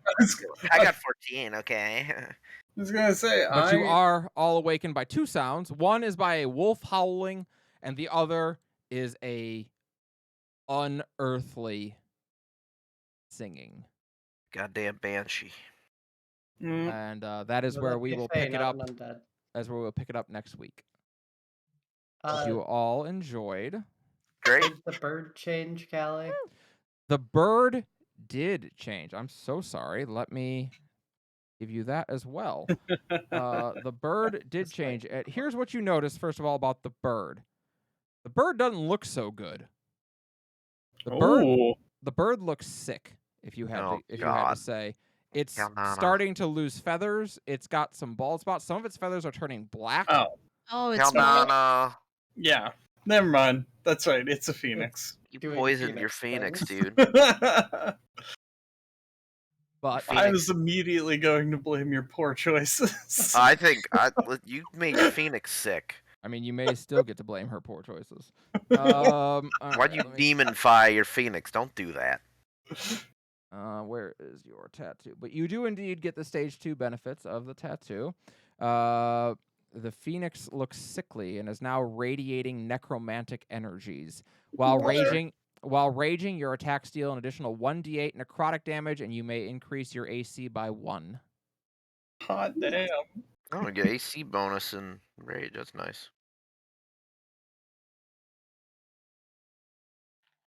Also, I hope you know that the bear's stage 2 is she's never gonna put that on herself. I mean, I literally gave it to you as a thing of like, if you build yourself super tanky, you can use it for, other people, or if you want to be self-sacrifice, use it for other people, or you can put it on yourself. I built it to work either way. But yes, indeed. That is, I believe 4 of you now have your stage 2 tattoos, and there's 1 Yep. remaining. Yes. Brooks remaining. Ms. Brooks. You are due a conversation with your patron. Or sorry, not your patron, your goddess specifically. I was gonna say, can we just talk about the irony of the one that made a deal with a demon got stage 2 before? So That's the secret. you went 3 days without once reaching out to your to the demon living in your head, and perhaps you don't know which, perhaps the Red Lady felt that was proof enough that you were sorry, proof enough that you've thought better of it and decided to bless you with that vision. Or perhaps Lestacia got tired of waiting and just showed it to you. I'll let you spend the next week wondering which.